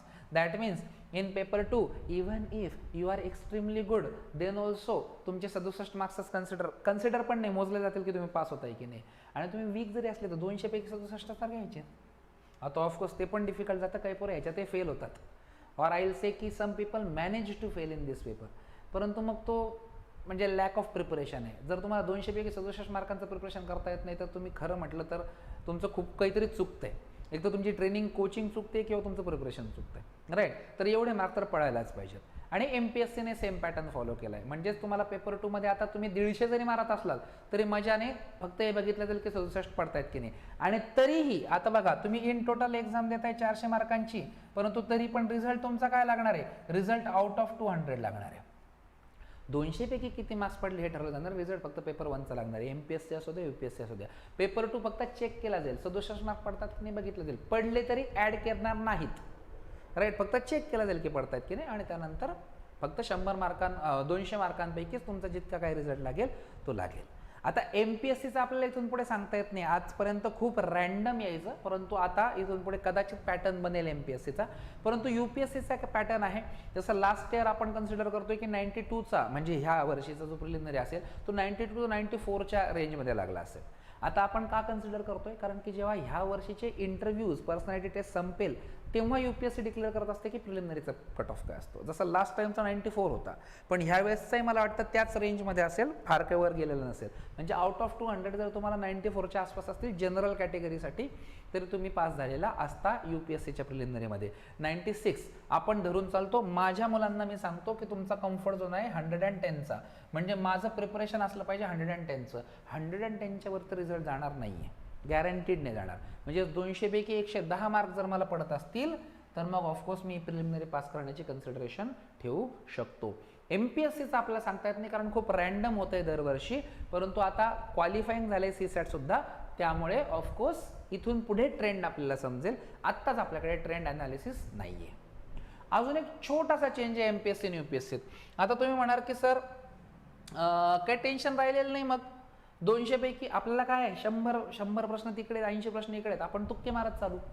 जर तुक्के बरोबर आले तर मग जमून जाईल खेळ, तर नाही जमणार. का? कारण की UPSC काय करते, कुणीही नॉन सिरियस कॅन्डिडेट सिलेक्ट होत नाहीत. बघा, प्रिलिमिनरी एक्झामिनेशनचा उद्देशच काय बघा. प्रिलिमिनरी एक्झामिनेशन यासाठी नाहीच आहे की तुम्ही किती नॉलेजेबल आहे नाही. प्रिलिमिनरी एक्झामिनेशन फक्त एवढ्यासाठी आहे की तुम्ही सिरियस आहे की नाही. सिरियस कॅन्डिडेट बाहेर काढण्याचं, नॉन सिरियस कॅन्डिडेट बाहेर काढण्याचं काम प्रिलिमिनरी एक्झामचं आहे. UPSC असू द्या, MPSC असू द्या. कारण तुम्ही बघा, भारतातल्या प्रत्येक ग्रॅज्युएट मला वाटतं, जर तो UPSC MPSCचं प्रिपरेशन करत नसेल तर, की मी ही एक्झाम पास करू शकतो, तो आपल्याला मूर्खात काढत असतो.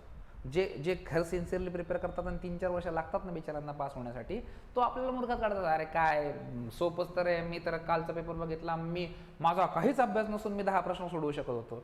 तर बाबांनो, तुम्हाला एक जरा फॅक्ट सांगतो. 100 पैकी प्रत्येक पेपरमध्ये 10 प्रश्न असे असतात की जे इझिएस्ट असतात, ते कुणालाही सॉल्व्ह करता यायला हवेत. 10 प्रश्न असेही असतात की ते टफेस्ट असतात, की ते मोस्टली कुणाला सॉल्व्ह करता येत नाही. सगळा खेळ 80 प्रश्नांमध्ये आहे. ओके, ही टेक्निक फार डिटेल सांगितली जात नाही, this is a cheat code, but ठीक आहे, आपल्याला काही प्रॉब्लेम नाही. मी जे काय ते सगळं ओपनली तुम्हाला सांगणार आहे, राईट. सो त्याच्यामुळे जरी तुम्ही एक्झामचं प्रिपरेशन केलं नाही ना, तरी पेपरमधले 10 प्रश्न तुम्ही सहज सोडू शकता. 10 ते 15 प्रश्न तुम्ही सहज सोडू शकता. म्हणजे मग तो ग्रॅज्युएट पोरगा जो UPSC MPSCचं प्रिपरेशन करत नाही, तो असा शहाणपणा करतो, अरे 10-15 प्रश्न तुम्ही बिना अभ्यासाचे सोडवत होतो, म्हणजे 30 मार्क तर माझे इथंच झाले, आणि तू काय 3 वर्ष अभ्यास करून तुला सगळे मिळून पडू लागले 60 मार्क, मग मी तर अभ्यास केला तर मी तर पासच होऊन जाईल. तर बाबा रे, नाही होत, राईट. कारण की तू जे सोडवलं होतं ना, ते भारतातला प्रत्येक माणूस सोडवू शकतो, त्याचा काही प्रॉब्लेम नाहीच आहे. ते फुकट देऊन टाकलेत MPSC UPSCनं तुम्हाला. खरा खेळ पुढच्या 50 मार्कांचा आहे, खरा खेळ पुढच्या 60 मार्कांचा आहे. आलं लक्षात? सो UPSCनं ही जी प्रिलिमिनरी एक्झाम आहे याच्यामध्ये 1/3 नेगेटिव्ह ॲप्लिकेबल आहे. म्हणजे काय की तुम्हाला 3 चुकीच्या उत्तरांसाठी एका बरोबर उत्तराचे मार्क्स वजा केले जातील. 1 मार्कने. बऱ्याचदा तर ट्रेनर सुद्धा ही गोष्ट चुकीच सांगताय, जरा समजून घ्या. 1/3 नेगेटिव्ह म्हणजे 3 चुकीच्या उत्तरांसाठी एका बरोबर उत्तराचे मार्क वजा. म्हणजेच UPSCच्या पेपर 1 मध्ये एका बरोबर उत्तराला किती मार्क्स होते? 2 मार्क्स. आणि पेपर 2 मध्ये एका बरोबर उत्तराला किती मार्क्स होते? 2.5.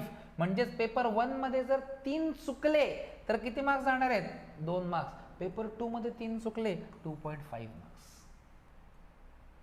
आलं लक्षात? So it is a very risky game. So उगीच तुक्के मारता येत नाही आपल्याला. 100चे 100 काळे करून येता येत नाहीत सर्कल्स. वाय? बिकॉज माझ्या चुकीच्या उत्तरांसाठी माझ्या बरोबर उत्तरातले मार्क कट होणार आहेत, राईट. तसंच MPSCनं काय केलंय? MPSCनं सुद्धा निगेटिव्ह मार्किंगची सिस्टम ठेवली आहे, फक्त that is 1/4 negative.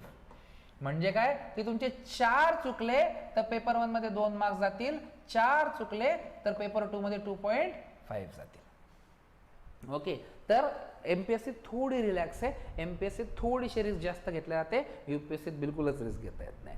So preliminary examination pass करण्यासाठी मला असं वाटतं प्रिलिमिनरीचा पॅटर्न तुम्हाला समजला असेल. It is a very simple pattern. Okay, now next. So now आता इथे काय होतंय, इथे नॉन सिरियस कॅन्डिडेट पडले बाहेर. आता नॉन सिरियस कॅन्डिडेट कशा पद्धतीने बाहेर काढले जातील, तर जनरली UPSC किंवा MPSC प्रिलिमिनरीचं सिलेक्शन रेशो काय, तर प्रीचं सिलेक्शन रेशो जनरली असतो 1:13 और 1:15. म्हणजेच जर 1000 मुलं 1000 पोस्ट जर फायनली भरायचे असतील तर जवळपास 13,000 ते 15,000 मुलं पास करून घेतल्या जातील सगळ्या कॅटेगरीजचे मिळून प्रिलिमिनरीमध्ये. म्हणजे जरी 10 लाख मुलं ही एक्झाम देत असतील तरी प्रिलिमिनरी एक्झाम पास किती होणार आहेत, 13 किंवा 15,000 depending on how many vacancies are there. आणि त्यांचं त्यावेळेचं परमिटेशन कॉम्बिनेशन काय, तो 13 to 15चा रेशो आहे. आलं लक्षात. तर ह्या रेशोनं तुम्ही प्रिलिमिनरीमध्ये पास होणार आहे. म्हणजेच नॉन सिरियस कॅन्डिडेट जे आहेत, एक मिथ आहे ते नंतर येणारच आहे तुम्हाला, पण आत्ताच बस्ट करतो. एक मिथ आहे UPSCच्या बाबतीत किंवा MPSCच्या बाबतीत सुद्धा, की बाबांनो हे कंप्लीट जी एक्झामिनेशन आहे त्यासाठी फार घाणेरडा शब्द वापरला जातो, जो शब्द मला कधीच पटलेला नाही, परंतु हा ठीक आहे मॅक्सिमम लोक तो शब्द वापरतात म्हणून मी पण म्हणतो की MPSC किंवा UPSCचं प्रिपरेशन करणं म्हणजे जुगार. तुम्ही तुमच्या आयुष्यासोबत गेम खेळताय, तुम्ही एक जुगार खेळताय. का बरं? कारण की एक तुम्हाला मॅथमॅटिकली ते प्रूव्ह केलं जातं. जनरली UPSCचे दरवर्षी किती फॉर्म येतात, 10 लाख. UPSC पास किती मुलं होतात, जवळपास 1000. राईट, म्हणजे 1000 के नसतात लिहित, चला 1000 people. Okay right. So 1000 people are selected. So मग तुमचा काय सिलेक्शन रेशो किती आहे, सिलेक्शन रेशो तुमचा काहीच नाही. सिलेक्शन रेशो 0.00001%, 0001% होऊन जातो. मग इतक्या कमी जर सिलेक्शन रेशो मध्ये असेल तर मग तुम्ही काय करताय तुमच्या आयुष्यावर, जुगार. अशा गोष्टीत जायचंच कशाला जिथे इतका कमी सिलेक्शन रेशो आहे, कशाला डोकं लावताय. तर जर मॅथमॅटिकली तुम्ही जर बोलले तर इट इज अ जुगार. ओके, हा खरंच एक जुगार होऊ शकतो, परंतु it is wrong information practically. Why? Because as I told you, भारतातल्या प्रत्येक UPSC किंवा MPSC प्रिपेअर न करणाऱ्या माणसाला वाटत असतं की मला ही एक्झाम खूप सोपी जाणार आहे आणि मी पासच होणार आहे. जो प्रिपेअर करतो ना सिन्सिअरली, त्याचसोबतच आपली कॉम्पिटिशन आहे. हे सगळे पुरं बाहेर पडणार आहे ते बिनकामाचे. हे 10 लाख फॉर्म का बरं येतात? अरे फीस काय आहे UPSCची? UPSCची फीस 100 रुपये. 100 रुपये. जर तुम्ही जनरल किंवा OBC मुलगा असले 100 रुपये फीस आहे. SC ST मुलगा मुलगी फ्री आहे. मुलगी तर कुठलीही फ्री आहे. राईट, म्हणजेच जनरल OBC SC ST काही फरक पडत नाही, फ्री एक्झामिनेशनचा फॉर्म आहे. भारतातले ग्रॅज्युएट मुलांना फॉर्म भरायला लागतात किती, 100 रुपये फक्त. MPSCची फीस थोडी जास्त आहे, 520 की काहीतरी आहे. तर त्याच्यामुळे ठीक आहे, MPSCचा फॉर्म थोडे कमी लोक भरत असतील, 500 रुपये जाण्याच्या दाखवाना जर नॉन सिरियस असतील तर. UPSCचं कोणी भरू शकतं ना. तर इतके सगळे लोक फॉर्म भरताय बिनधास्त, आणि त्याच्यामुळे मग तो जुगार होतोय का, होतोय ना मग जुगार. कारण की 10 लाखातले फक्त 1000च पोरं सिलेक्ट होत आहे. अरे पण 10 लाखातले किती मुलं नॉन सिरियस होते? मॅक्सिमम मुलं नॉन सिरियस होते. मी काय म्हणतोय, साधा सोपा आपण विचार करूया. आपण म्हणूयात आपली कॉम्पिटिशन कोणासोबत आहे? माझी कॉम्पिटिशन माझ्या मते फक्त सिरियस कॅन्डिडेट सोबत आहे, आणि UPSC पण ते मानते सिरियस कॅन्डिडेट सोबत आहे. आता how to define a serious candidate? एक सिरियस कॅन्डिडेट कसा डिफाईन होतो? एक छोटंसं ह्या टॉपिकच्या बाहेर बोलतो. 2 शब्द आहेत तुमच्यासाठी. एकाला आपण म्हणतो हॉबी आणि एकाला आपण म्हणतो इंटरेस्ट. आहे की नाही, एरिया ऑफ इंटरेस्ट. तर आपल्याला बऱ्याचदा हे प्रश्न विचारला जातो की का रे बाबा तुझी हॉबी काय किंवा तुझा इंटरेस्ट काय? आपण बऱ्याचदा ना हॉबी आणि इंटरेस्ट मधला फरकच नाही समजत. कारण आपण बऱ्याचदा सांगतो की बाबा माझी हॉबी काय, तर listening to music is my hobby, playing cricket is my hobby, reading books is my hobby. अरे ह्या हॉबीज नाही आहेत.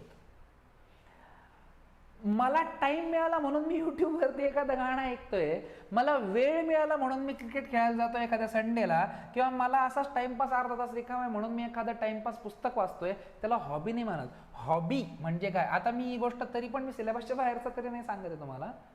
हे DAF 2 मध्ये, DAF 1 आणि DAF 2 मध्ये तुम्हाला नंतर भरायचं आहे, कारण पर्सनॅलिटी टेस्टमध्ये याच्यावर तुम्हाला प्रश्न विचारणार आहेत की तुमची हॉबी काय, आणि त्या हॉबीवरती प्रश्न येणार आहेत. सो त्याच्यामुळे आत्ता समजून घ्या हॉबी काय असते. तुम्ही जर अशा प्रकारच्या हॉबीज लिहिले ना, मेले तुम्ही. ओके, हे फक्त इंटरेस्ट आहेत. हॉबी म्हणजे काय? हॉबी म्हणजे एखादी अशी गोष्ट ज्याच्यासाठी तुम्ही तुमचा वेळ आणि पैसा खर्च करता, त्याला हॉबी म्हणतात. नाही का, आपण म्हणतो ना collecting postal tickets, that can B hobby. कारण त्यासाठी मला 50 पैसे, 1 रुपया, 2 रुपया खर्च करायचे आहेत पोस्टाची तिकीट कलेक्ट करण्यासाठी. क्रिकेट ही माझी हॉबी असू शकते कधी, जर मी क्रिकेटमध्ये काहीतरी अचीव्ह केलेलं आहे, कारण की मी त्याची कोचिंग लावली होती कुठेतरी. मी क्रिकेट खेळण्यासाठी माझ्या रेग्युलर टाईममधला टिपिकल वेळ काढतो. माझं ठरलेलं आहे, माझा रविवार फ्री आहे म्हणून मी क्रिकेट खेळत नाही. माझं ठरलेलं आहे, मी रोजचे 2 तास क्रिकेट खेळतो. मी त्याची कोचिंग लावली आहे, माझ्याकडे स्वतःची किट आहे, मी त्यासाठी पैसा खर्च केलेला आहे. म्युझिक म्हणजे काय, तर मी त्यासाठी कोचिंग लावली होती, काहीतरी शास्त्रीय संगीत शिकलेलो आहे, तर मी त्याला हॉबी म्हणू शकतो. अदरवाईज त्याला हॉबी म्हणता येत नाही. तसंच सिरियस कॅन्डिडेट म्हणजे कोणता, तर मला असं वाटतं की सिरियस कॅन्डिडेट त्याला म्हणता येईल की ज्याने UPSC किंवा MPSC ची फॉर्मल ट्रेनिंग किंवा कोचिंग घेतलेली आहे, ज्याने त्याच्यासाठी स्वतःचा वेगळा वेळ आणि पैसा खर्च केलेला आहे, जो UPSC कडे एक करिअर ऑप्शन म्हणून बघतोय, नुसतं सहज टाइमपास म्हणून एक्झाम द्यायची म्हणून नाही देते, त्याला मी सिरियस कॅन्डिडेट म्हणतो. तर असे सिरियस कॅन्डिडेट्स भारतात किती असतील UPSCचे? असे किती लोक असतील की जे टिपिकल कोचिंग लावलं आहे, ज्यांनी स्वतःचा 1-2 वर्ष काढून ठेवलेत UPSC किंवा MPSCचं प्रिपरेशन करण्यासाठी, जे स्वतः करिअर करायचं या गोष्टीत, मला व्हायचंच आहे IAS म्हणून UPSC किंवा MPSC करताय, सहज म्हणून नाही करत आहे, असे किती लोक असतील? माझ्या मते तर फार तर 60-70 हजार पोरं असतील. परंतु चला आपण मॅक्सिमम नंबर पकडूयात, 1 लाख. 1 लाख पोरांमधनं 1000 मुलांचं सिलेक्शन होतं. Yes, it is a true information. 1 lakh मी जास्त पकडले तरी काही हरकत नाही, ही बरोबर इन्फॉर्मेशन आहे. एवढ्या लोकांसोबत तुमची कॉम्पिटिशन आहेच. पण बबड्यांनो, जेव्हा तुम्ही IIT किंवा नीट किंवा IIT JEE देत होतात किंवा नीट देत होतात ना, तेव्हा सुद्धा तुमची 1 लाखापेक्षा जास्त पोरांसोबत कॉम्पिटिशन होती. तुम्ही तर साध्या एखाद्या इन्स्टिट्यूशनमध्ये ॲडमिशन घेण्यासाठी 1 लाखापेक्षा जास्त पोरांसोबत कॉम्पिट केलेलं आहे. 1 लाखापेक्षा जास्त पोरांसोबत तुम्हाला कलेक्टर होण्यासाठी तर कॉम्पिट करावंच लागणार आहे. तुम्हाला जर ह्याच्यापेक्षा कमी कॉम्पिटिशन पाहिजे ना एखाद्या करिअरमध्ये, तर तुम्ही चुकीच्या देशात आहात.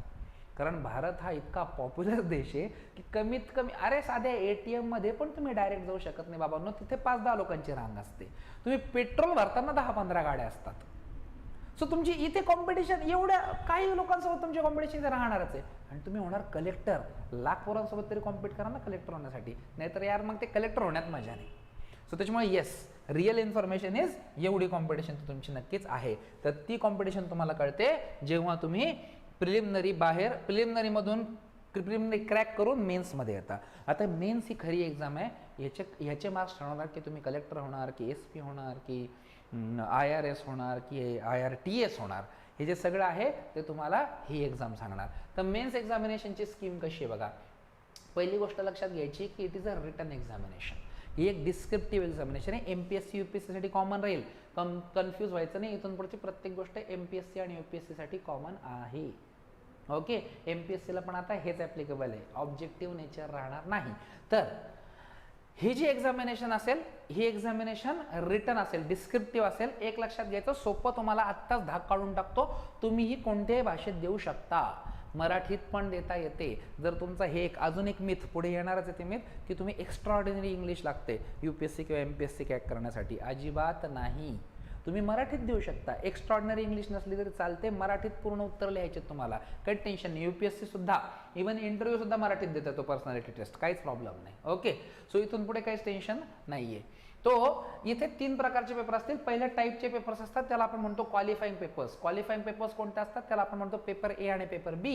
300 मार्काचे पेपर असतात. इंग्लिश कंपल्सरी असतो प्रत्येकासाठी, आणि एक कुठलीही इंडियन लँग्वेज तुम्हाला चूज करावी लागते. आपण महाराष्ट्रीयन आहोत, मी कन्सिडर करतोय की सगळेजण मराठी चूज करतील, कारण की जे 8th शेड्यूल कॉन्स्टिट्यूशनचं आहे त्यामध्ये जेवढे लँग्वेजेस दिलेले आहेत त्यापैकी एक लँग्वेज लागते. आपली आहे मराठी. सो आपण समजा मराठी चूज करतो, तर मराठीचा पेपर 300 मार्कांसाठी, इंग्लिशचा पेपर 300 मार्कांसाठी. क्वालिफाईंग पेपर आहे. क्वालिफाईंग पेपरचा अर्थ काय होतो, पुन्हा एकदा फक्त क्वालिफिकेशन कन्सिडर केलं जाईल. Qualification here is 25% only. म्हणजे 300च्या 25% म्हणजे किती, 75 मार्क्स. दॅट मीन्स तुम्हाला इंग्लिश आणि मराठीमध्ये फक्त 75 मार्क घ्यायचे. पुन्हा हे 150 मार्क ॲड केले जाणार नाहीत. हे 150 मार्क तुमच्या टोटल स्कोअरमध्ये येणार नाही. परंतु 150 पण नाही पडले तर पुढच्या पेपरमध्ये तुम्ही फेल कन्सिडर केले जाणार. सो थोडंफार मराठी आणि इंग्लिश आलं पाहिजे. 300 पैकी 75 मार्कांचं किती कमी आहे, राईट? इतकं कमी. 25% मराठी आणि 25% इंग्लिश तुम्हाला आलं पाहिजे.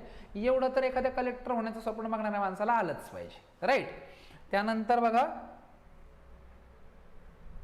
जे दुसऱ्या प्रकारचे पेपर्स असतात, paper to be counted for merit, right? मेरिटसाठी जे कन्सिडर केले जाणार हे कोणते पेपर्स असतील तर बघा, आता हे जे पेपर्स असतील 5 पेपर्स असतील. ओके, पेपर 1 जो असेल त्याला आपण म्हणतो एसेचा पेपर. प्रत्येक पेपर 250 मार्कांचा असतो. आता एसेचं तुमचं फॉर्मल लेक्चर आहे ते पण तुमच्यापर्यंत 1 ते 2 दिवसात पोहोचेल. त्याचं फॉर्मल लेक्चर होईल की एसे काय, जे एसे आपण 10वी 12वी लिहिले, तुम्ही म्हणणार आहे निबंध 250 मार्कासाठी, मी तर लिहून काढेल. आणि ज्यांनी जुनी MPSC केलेली त्यांना 25 मार्कांसाठी निबंध होता, ते म्हणतील अरे आम्ही प्रिपरेशन केलं आहे. बबड्या, 25 मार्कांचं प्रिपरेशन 250 मार्कांचं प्रिपरेशन जमीन आसमानचा फरक आहे. खूप स्टँडर्ड निबंध लिहावा लागतो आणि निबंधाचे टॉपिक असे असतात की ते ऐकूनच माणसाला समजत नाही. The real is rational and the rational is real. हा या वर्षीचा टॉपिक होता, म्हणजे 2021च्या मेन्स एक्झामिनेशन मधला. काय लिहिणार? The hands that rock the cradle rule the world. काय लिहिणार? Power corrupts but absolute power corrupts absolutely. काय लिहिणार? If the development is not engendered it is endangered. काय लिहिणार? टॉपिक्सच असे दिलेले आहेत. आणि तुम्ही जर म्हटले की सर आम्ही त्याचं ट्रान्सलेशन वाचून घेऊ, आमची इंग्लिश इतकी भारी नसली तरी पण ट्रान्सलेशन त्याच्यापेक्षा डेंजर असतं. एक वेळ इंग्लिश वाचणं परवडतं. तर त्याच्यामुळे एसेस खूप ब्रॉड असतात, एसेस खूप फिलॉसॉफिकल लेवलवरती असतात आणि त्यामुळे एसेस जे आहेत ते आपल्याला खूप टेक्निकली प्रिपेअर करावे लागतात. तुमचं एज्युनेशन अकॅडमीमध्ये स्पेशल लेक्चर होईल. बाकीच्या अकॅडमीसारखं आपण करणार नाही की एसे काय रे, तुमचं सगळं GS झालं ना मग त्यातूनच एसे लिहायचे. नो, एसे फिलॉसॉफिकल आहेत बावड्यांनो. एसेसाठी स्पेशल लेक्चर लागतात. सो भूल थापांना बळी पडू नका, राईट? एसेचे स्पेशल लेक्चर डिमांड करा जर तुम्ही तुमच्या कोचिंगमध्ये कुठले कोचिंग लावलेले असेल तर. ओके, आणि त्याच्यानंतर पेपर 2 आहे ज्याला आपण म्हणतो GS1. ओके, नाव काय पेपरचं GS1, परंतु पेपर नंबर 2 250 मार्कांचा पेपर आहे. ब्रॉडली कोणता पेपर आहे? इंडियन हेरिटेज अँड कल्चरवरचा पेपर आहे. म्हणजे 3 मेजर सब्जेक्ट आहेत, हिस्ट्री, जॉग्रफी, 4 सोशल इश्यूज आणि इंडियन आर्ट अँड कल्चर. ह्या 4 टॉपिक्सवरती तुमचे 4 पेपर्स होतील. एज्युनेशन अकॅडमीच्या यूट्यूब चॅनलवरती ह्या प्रत्येकच्या सब्जेक्ट वाईज वेगवेगळे लेक्चर्स दिलेले आहेत. त्याची क्वालिटी थोडी खराब आहे, कारण की ह्या जर सेटअपवरती आज तुम्ही जे लेक्चर करताय हे डिजिटल सेटअप आपण आत्ता इन्स्टॉल केलेलं आहे. या अगोदरचे लेक्चर जुन्या सेटअपवरती तयार केलेले आहेत, जे त्याची क्वालिटी थोडी खराब आहे, पण तेवढं ॲडजस्ट करून घ्या. आता तेवढे फक्त लेक्चर्स तुम्हाला बघायचे. जेव्हा तो आपण कोचिंग अटेंड करणार इथून पुढची, तेव्हा तो तुम्हाला बेस्ट शिकवलं जाणार आहे आणि ते महाराष्ट्रातील सगळ्यात चांगल्या फॅकल्टीकडनं शिकवलं जाणार आहे. तर त्याच्यामुळे त्याचं काही टेन्शन नाहीच आहे, राईट? सो फक्त टॉपिक सांगतोय तेवढं समजून घ्या, कारण इंट्रोडक्शन लेक्चर आहे, राईट? इन डिटेल जाता येणार नाही. सो हिस्ट्री, जॉग्रफी, सगळ्या प्रकारच्या histories, ancient, medieval, modern and world history and even post independence history, सगळ्या प्रकारची हिस्ट्री. सो आता जुनी MPSC करणाऱ्या पोरांना चेंज काय, पोस्ट इंडिपेंडन्स हिस्ट्री तुम्ही कमी केलेली असेल थोडीशी, वर्ल्ड हिस्ट्री तुम्ही बिलकुल केलेली नाही आहे, तर ती ॲडिशनल करावं लागेल. ह्यांनी सगळं रायटिंग प्रॅक्टिस न करावी लागेल, नुसते ऑब्जेक्टिव्ह हिस्ट्रीने विचारणार आहे आता. ओके, त्याच्यानंतर सोशल इश्यूज तुम्ही कधीच केलेले नाही, तुम्हाला माहितीच नव्हते सोशल इश्यूज काय, कारण ऑब्जेक्टिव्ह पॅटर्नमध्ये तो सब्जेक्टच नव्हता. जॉग्रफी, फिजिकल जॉग्रफी म्हणजे वर्ल्ड जॉग्रफी, इंडियन जॉग्रफी सगळी विचारली जाणार. आता MPSC थोडंसं ॲडिशन आहे अजून थोडंसं, ते म्हणजे with special reference to Maharashtra. म्हणजे महाराष्ट्राचा इतिहास पण विचारला जाणार, महाराष्ट्राचा भूगोल पण विचारला जाणार. UPSCत नाही, UPSCत फक्त वर्ल्ड आणि इंडियन विचारलं जाणार. ओके, सोशल इश्यूज आणि आर्ट अँड कल्चर हे ॲडिशनल टॉपिक्स राहतील. त्यानंतर काय आहे? त्यानंतर पेपर 3, परंतु आपण त्याला म्हणतो GS2. Okay, paper 3 GS2. Paper 3 GS2 काय आहे तर इट इज जनरल स्टडीजचा पेपर 2, म्हणजेच governance, constitution and polity, social justice and international relations, म्हणजे त्याला आपण सोप्या भाषेत म्हणतो पॉलिटी अँड IR, राईट? हा जो पेपर आहे कशाचा आहे? पॉलिटी प्लस IRचा पेपर आहे 250 मार्कांसाठी. That's why I told you biggest subject आहे UPSCच्या प्रिपरेशन मधला.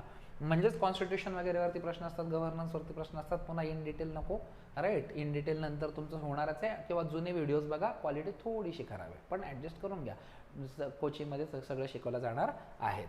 त्यानंतर पेपर 4, परंतु म्हणायला GS3, title of the paper is GS3. हा पेपर कोणता आहे? Major portion is economy, economic development.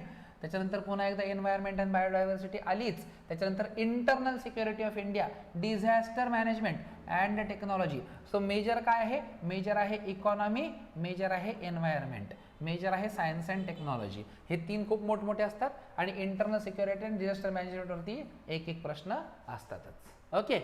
त्यानंतर पेपर 4 हा खूप नवीन आहे. ज्यांनी जुनी MPSC केली असेल त्यांना हे माहितीच नाही काय आहे. याला म्हणतात एथिक्स, इंटेग्रिटी अँड ॲप्टिट्यूड. हा एक नवीन सब्जेक्ट आहे. पुन्हा एकदा यूट्यूब चॅनलवरती ह्याचं स्पेशल लेक्चर आहे आपल्या यूट्यूब चॅनलवरती. ओके. तर ते लेक्चर एकदा बघून घ्या. नंतर ह्या सेटअपवरती पण तुमचं एक नवीन लेक्चर आपण कंडक्ट करूयातच. तर एथिक्स इंटेग्रिटी तुम्ही अगोदर केलेली नाहीये, सो त्याच्यामुळे तुम्ही जुने MPSC वाले जरी तुम्ही क्लास कंप्लीट केला असेल तरी ॲटलिस्ट एथिक्स इंटेग्रिटीचं मॉड्यूल तुम्हाला लावावं लागेल. आणि ॲज आय टोल्ड यू, एज्युनेशन अकॅडमीमध्ये आपण मॉड्यूल वाईज पण सब्जेक्ट्स देतो, राईट. फक्त मॉड्यूलचंच तुमच्याकडनं पेमेंट घेतलं जाईल आणि तेवढंच मॉड्यूल तुम्हाला शिकवलं जाईल. तर एथिक्स इंटेग्रिटी आणि ॲप्टिट्यूड तुम्हाला एक्स्ट्रा करावंच लागेल. म्हणजे तुम्ही स्वतःला कितीही हा प्रयत्न केला समजावून सांगण्याचा की चला ठीक आहे मी करून घेईल रायटिंग प्रॅक्टिस माझ्या मनानं वगैरे, ती रिस्क असेल पण तुमची मर्जी, मी काही बोलू शकत नाही. परंतु एथिक्स तर तुमचं झालेलंच नाही, तेवढं तर तुम्हाला करावंच लागेलच, राईट. आणि त्यानंतर एक तिसऱ्या प्रकारचे पेपर आठवतं, 3 प्रकारचे पेपर्स असतात मेन्समध्ये. एक क्वालिफाईंग पेपर मराठी इंग्लिशचा, दुसरा papers that are going to be counted for merit, आणि तिसऱ्या प्रकारचे पेपर असतात त्याला आपण म्हणतो ऑप्शनलचे पेपर. पेपर 4 आणि पेपर 6 आणि पेपर 7. तर एक ऑप्शनल पेपर 1, ऑप्शनल पेपर 2. इथे मी नावाने लिहिले, का नाही लिहिले, कारण की there are 26 options given, right. 26 subjects तुम्हाला दिले आहेत UPSCनं सुद्धा आणि MPSCनं सुद्धा. त्यापैकी कुठला तरी एक सब्जेक्ट तुम्हाला निवडायचा असतो आणि त्यावरती 2 पेपर्स तुम्हाला विचारले जातात 250 मार्कांसाठी. For example like I teach political science and international relation, Dilip sir teaches geography, right.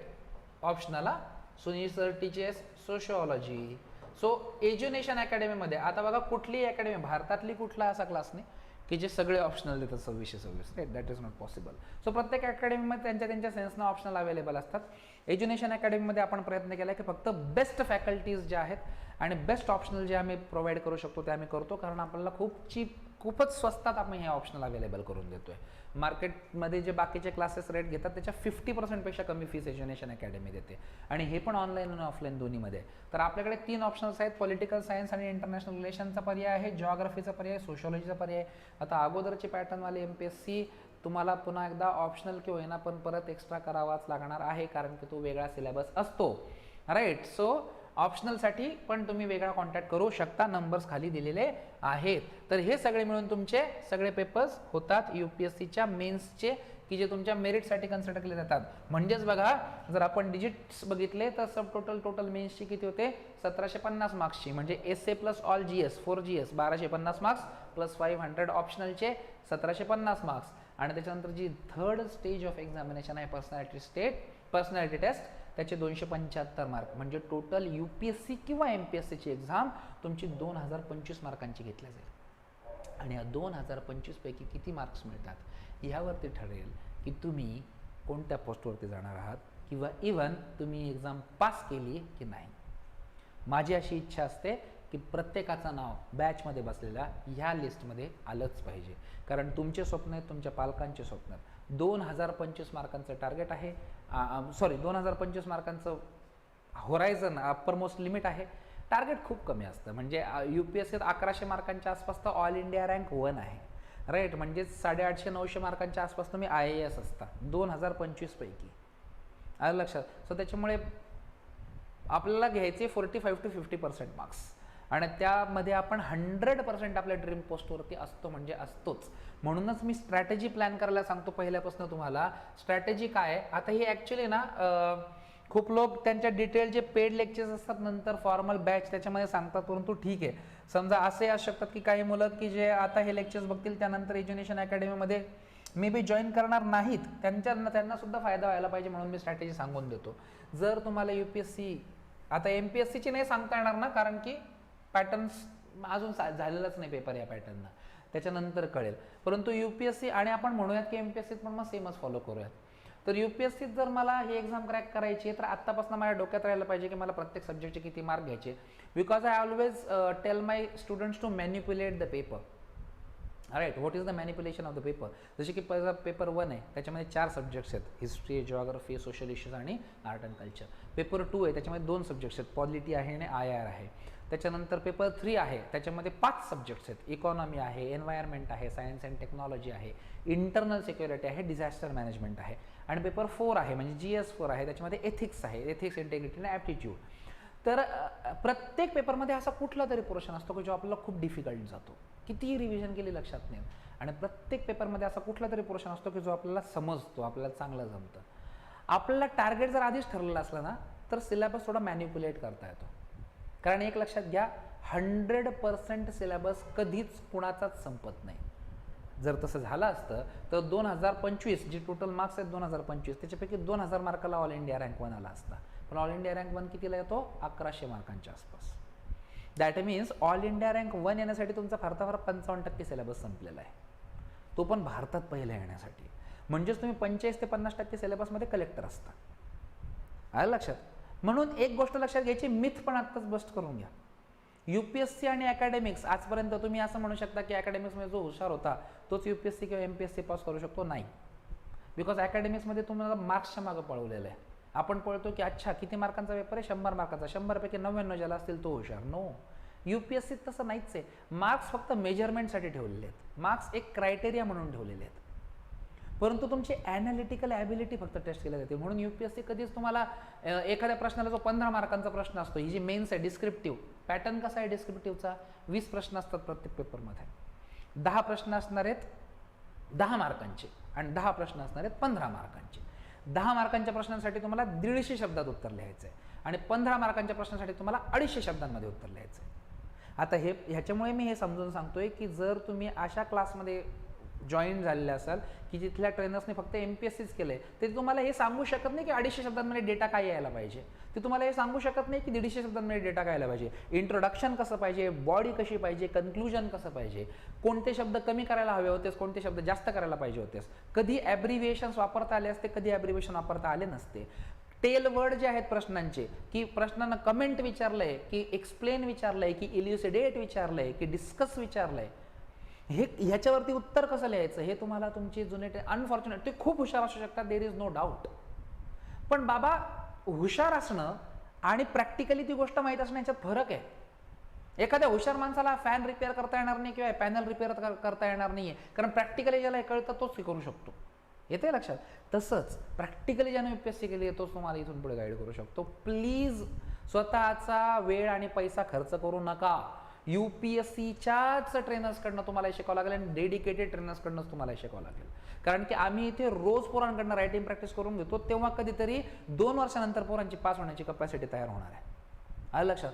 So बघा, प्रत्येक पेपरमध्ये मला ना मॅन्युप्युलेट करायचं आहे पेपर. मला आहे ना प्रत्येक पेपरचं टार्गेट आत्ताच ठरवायचं आहे. 100% सिलेबस माझा संपणार नाही आहे. And this is not, I am not demotivating you, I am practically telling you the things. Okay.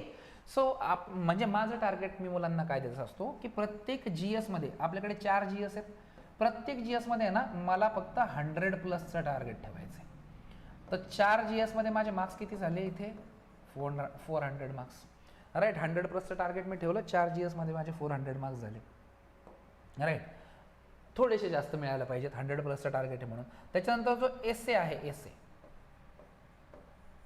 एसे मध्ये मला 140+ टार्गेट पाहिजे. आता 140+ टार्गेट जो जुना MPSC प्रिपेअर करणारा मुलगा असेल, सॉरी UPSC प्रिपेअर करणारा मुलगा असेल, तो म्हणेल सर उगीच काय इम्प्रॅक्टिकल बोलताय. कारण ही फॅक्ट आहे की 110-120चे वर मार्क एसे मध्ये येत नाही. पण ही पण फॅक्ट आहे की एज्युनेशन अकॅडमीमध्ये तुम्हाला एसे शिकवलं या पद्धतीने जाणार की आपण ट्राय करणार की प्रत्येक मुलाला 140चे वर मार्क पडलेच पाहिजेत. आणि ती एक स्किल आहे, ते डेव्हलप करता येतं, बिलीव्ह मी.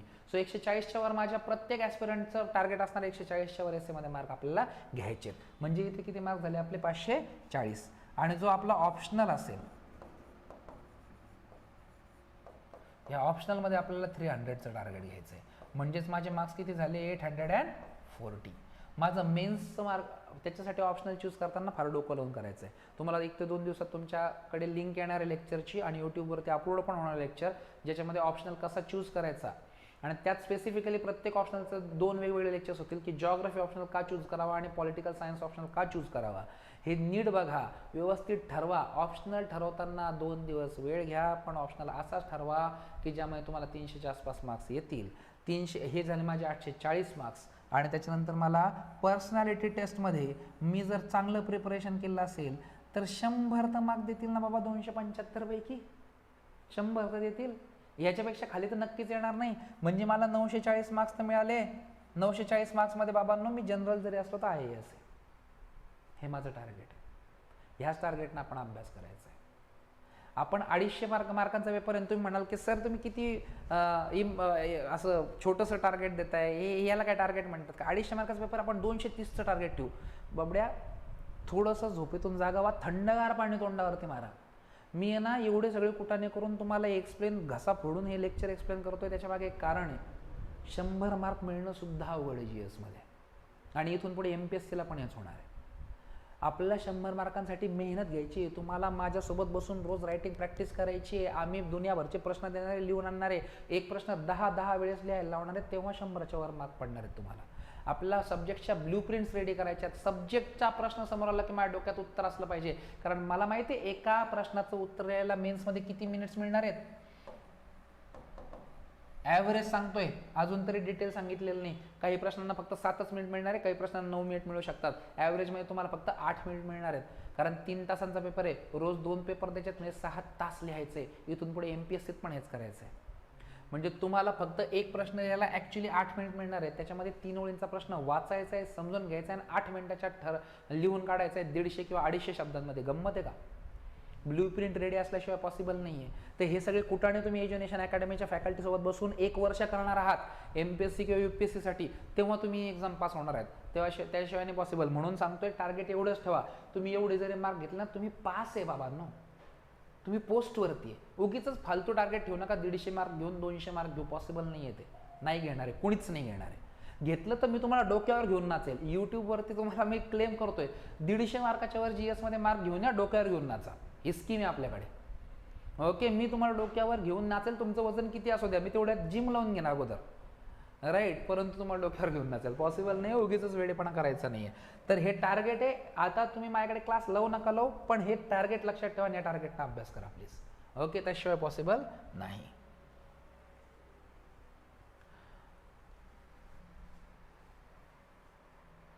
सो मग आता बघूयात की हे सगळे कुठाने करायचे. तर मग स्ट्रॅटेजी काय, स्ट्रॅटेजी असली पाहिजे. पहिली गोष्ट time table and perfect strategy has to be there.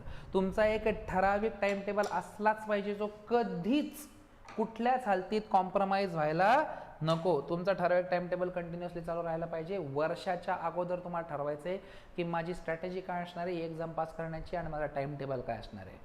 ह्याच्यासाठी तुम्हाला तुमचा एक चांगला परफेक्ट मेंटॉर किंवा गाईड लागणार म्हणजे लागणार. कारण ज्याचा टाइम टेबल हे वाक्य इथून पुढे मी जे वापरणारे कोटेशन हे तुम्ही फेसबुक इन्स्टावरती 1000 वेळेस बघितलं असेल. आत्ता फक्त समजून घ्या.